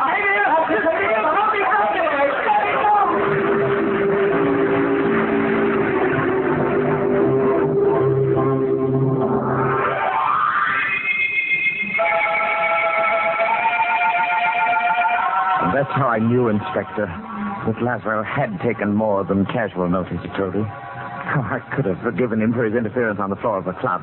That might have been mere professional discourtesy. But there was something else in Laswell's attitude that made me fear the man. It was his personal interest in Toby. Now, he wanted to separate us. I became certain of this later when he came back to my dressing room pretending friendliness. Anyone in there? Who is it? Mel Laswell, Tompkins. Mr. Laswell. Well? Oh, how do you do? You mind if we come in for a moment? All right. Please do. This is my wife, Mr. Tompkins. Mrs. Laswell. Mr. Tompkins? Won't you sit down? Throw those dressing gowns on the floor. Thank you. Well, so this is your boy. Nice carving job. I'm very handsome. Don't you think so, Mrs. Laswell? Well, you certainly are, Toby. Tompkins, I've been curious to know who made him for you. Don't put your hands on him. Oh, well, I prefer that you left Toby alone. Well, certainly you needn't worry. I'm quite handy with dummies myself. You certainly surprised me with that little act out front. Your own part in it surprised me, Mr. Laswell. Oh, believe me, Tompkins, I never... You didn't expect anything. You'll see, Mr. Laswell, Tompkins' attitude requires some sympathy. He's quite aware he's not our equal. Keep quiet, Toby. Tompkins, how far does this gag go? That depends on you, Mr. Laswell, and on just why you came to my dressing room. Oh, only professional courtesy. If you've come to make some sort of a bargain for Toby, I am not going to permit it. Now, wait, Mr. Tompkins. I will not have Let's it. wait, Tompkins. I will not permit it. Whatever the Laswells have to say to me is my affair. You might even pretend you're a gentleman and make a grateful exit. Toby, if you're trying to make me look ridiculous... I'm succeeding. Yes, I know. Now go on over behind the screen and get your makeup off. Very well, Toby, but I warn you... Beat it! Pay no attention to him, Mrs. Laswell. I don't. Well, I don't understand. This fellow's amazing. Not at all. He's stupid, really. Constantly interfering in my affairs. Mrs. Laswell, now that we're alone, may I tell you something? Something I'm sure you've heard before. What is it, Toby? That you're very beautiful. That I'm very fond of you, Mrs. Laswell. Oh, now, look here. And whatever Tompkins thinks, Mrs. Laswell, you're really a very nice woman. Well, I'll be... No, I don't like this. Tompkins. Yes? Come out here. Well, what is it? How far do you want to carry a joke? A joke? Either you apologize to Mrs. Laswell right now... Apologize? For what?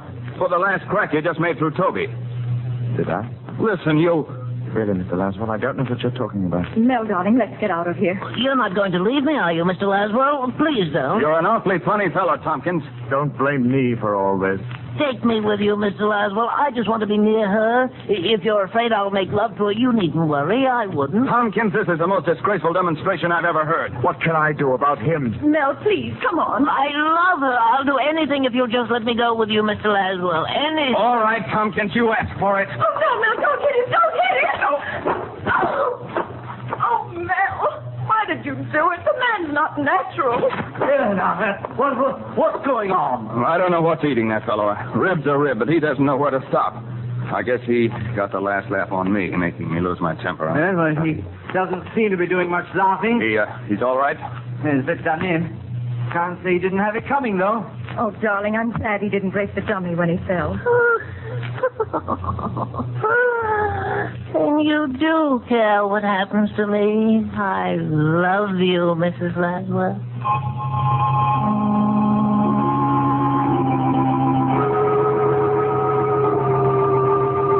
So you see, Inspector, I should have known then that I couldn't prevent Laswell getting Toby.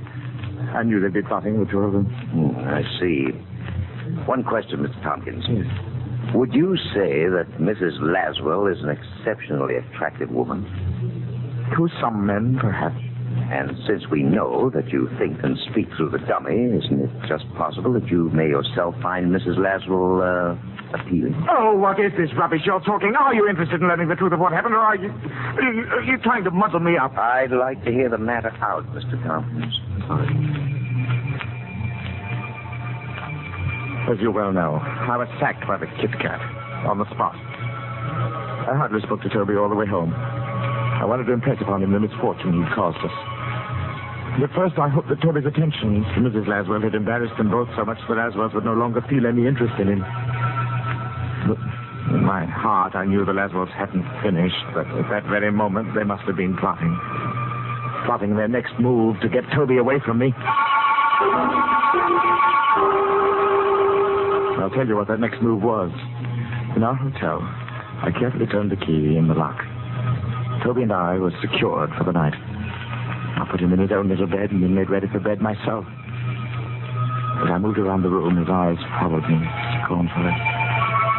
Then I thought of the revolver in my bag. I took it up. With the revolver in my right hand and the key in my left, I lay down on the bed and waited. I dozed off. I don't know for how long. Suddenly I was awake, my eyes staring. Toby was gone.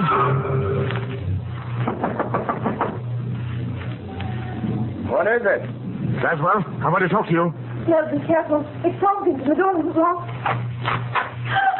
Where is Toby? Get out, Tompkins. I'll come for Toby. Where is he? You've stolen Toby from me and I want him back. I don't know what you're talking about, but if you're referring to your dummy, I haven't seen him. Now, get out. Oh. Mel. What's wrong, dear?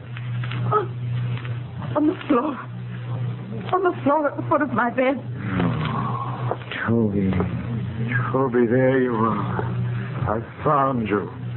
Oh, my poor little Toby, you've been kidnapped. Look, Tompkins, I don't know how your dummy got here. Toby. Toby, speak to me. Wake up, Toby. Look, Mel. Look how he's shaking that awful thing as though he's trying to waken. Oh, you're not deceiving me, Toby. You know very well I'm here. Go away and leave me alone. I'm through with you, Tompkins. Oh, yes. Take it easy, Claudia. We've had all we can take of this, Tompkins. Are you going to deny you stole Toby from me? I certainly am. Look here, man. You're mad. You're ill. Ill? Who am I? You took Toby from me and you say I'm ill? I didn't take Toby. You brought the dummy here. You must have brought it here. Well, maybe while you were walking in your sleep, but you brought it here. I'm going to prove it. Stay away from the phone. Mel, he has a gun. You can shoot if you like, but I'm going to prove to you that... Hello, give me the desk clerk, please. Tompkins, I won't go with you. I'm going to stay with her forever. If Mr. Laswell will let me. Clerk, this is Mr. Laswell in 722. I want to know if someone came to my room a few hours ago. Is this some sort of trick? A man came, you say, and he was carrying a ventriloquist dummy. You let him come up. Did you hear that, Tompkins? I'm not deceived by this. Will you describe the man for me, please? No, you're a devil, Laswell. You stole Toby from me, now you're trying to drive me mad. Well, here, take the phone. No, I won't take it. You're tricking me again. Don't be careful. Well, you won't succeed this time.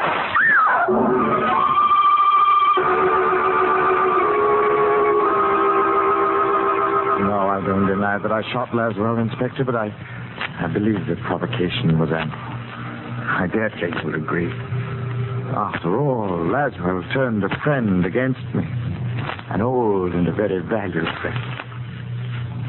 Whom I miss very much. Tompkins, in due time, I may ask you to sign a formal confession on the basis of the story you just told me. No objection. I'll sign it. Oh, by the way, Inspector, I wonder if now you might let me see Toby again. Well, I'd like to oblige you, but... It's only for a short while, sir. I thought rather badly about not seeing him, especially after our trouble. And if we were given a little time together, perhaps Toby and I could straighten out our affairs. Well, if you like, I think I can manage with... Perhaps have him brought down to your cell. Oh, thank you, sir. Thank you. Yes. Yes, I'm looking forward to seeing Toby again. I am indeed.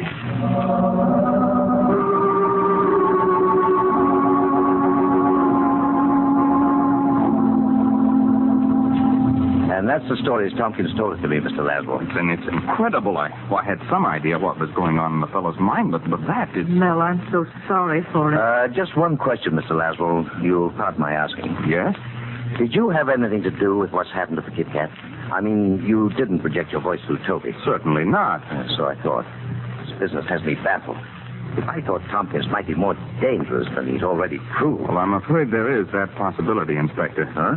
It may be that Tompkins has become so accustomed to thinking as two persons that the personalities have actually become divided. Is that possible? For one man to have two separate and distinct personalities? Yes, that's not rare. Well, I'll admit I've never heard of anything exactly like this business. What will happen to him now? It's a battle that Tompkins will have to fight out within himself. As long as he's in that cell without the dummy, he may learn to think for himself as himself again. Good heavens, man. Look here, I permitted that dummy to be taken to the Tompkins in his cell. You what? Tompkins was so keen on having a dummy with him that Do you think that will harm him? Well, I don't know, but... Inspector, All right, here I am. It's that Tompkins, sir. Jerry knows something awful in this cell. What's happened? We put the big doll in with him, like you said, sir, and right off he began arguing with it, carrying on a fight, real lifelike. It's just like two people what hate each other. Laswell, you were right. Come on, we'd better get to them before it's too late.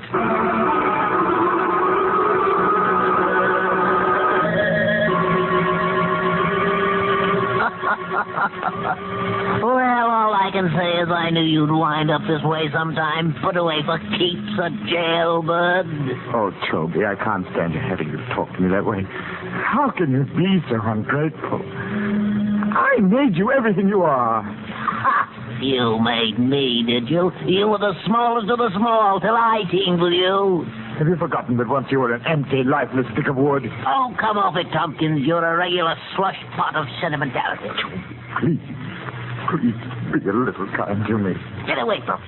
I can't stand the beggar. Why should I have anything to do with you?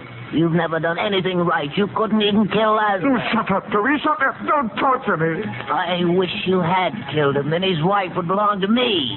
I could be with her forever. Oh, you fool. Don't you know that's impossible? You're just saying that you're jealous because I love her. Oh, no, I can't stand it. You're a monster. I've got to get rid of you. I've got to kill you, destroy you. Tompkins, take your hands off me. I'm through with you. Take your hands off. No. Kill you, you vulgar little swine. Little swine. You beast. Dirty beast, you die.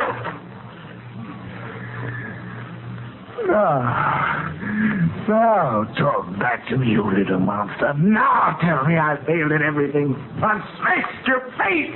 You can't kill me, Tompkins. No matter how you try, you can't kill me. Come on,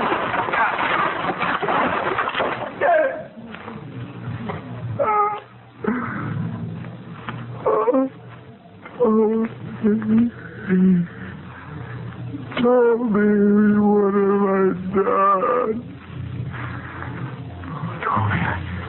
Toby, I never meant.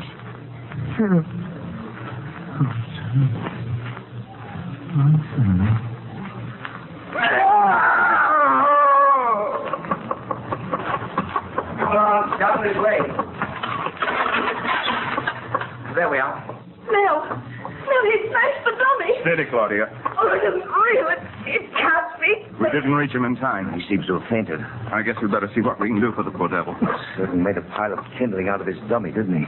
Oh, Mel, what'll it do to him when he sees what he's done to Toby? How is he, Inspector? He's coming around all right. Tompkins, come out of it, fellow. Everything's going to be all right. He's reviving. He's opening his eyes. Come on now, I hope you'll sit up. There's a fellow. Feeling a little better now, aren't we? This is Doc. He's looking around for the dummy. Here we are, Tompkins. I guess this is what you're looking for. The dummy's broken up a bit, but he'll be all right. He said he'd kill me, but I told him he couldn't. I killed him. Isn't that wonderful, Mrs. Laswell? Tompkins is dead. Now we can be together forever, the three of us. You want me, don't you, Mrs. Laswell? You've got to want me because I think you're beautiful. And I love you, and I'll be your slave always and always.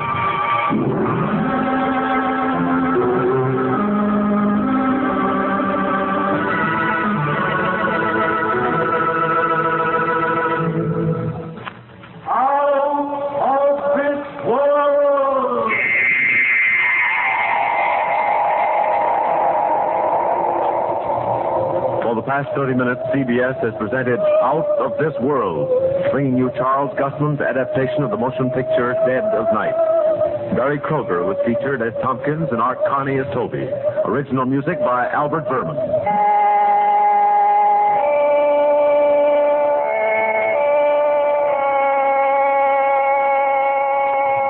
Out of This World is directed by John Mosman for CBS, the Columbia Broadcasting System.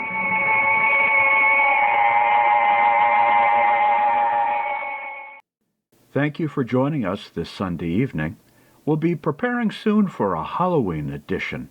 We think rather than running the Halloween episodes on Halloween itself, we'll probably set aside the 28th of October for ghoulish delights and chills and thrills. What's that? Oh, pardon me, the 29th of October. I really should have a calendar here in front of me. Again, thank you for joining us.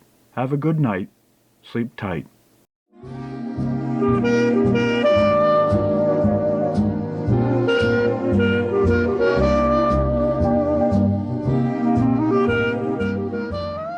This is a production of Lovato Studios, Sao Paulo, Brazil.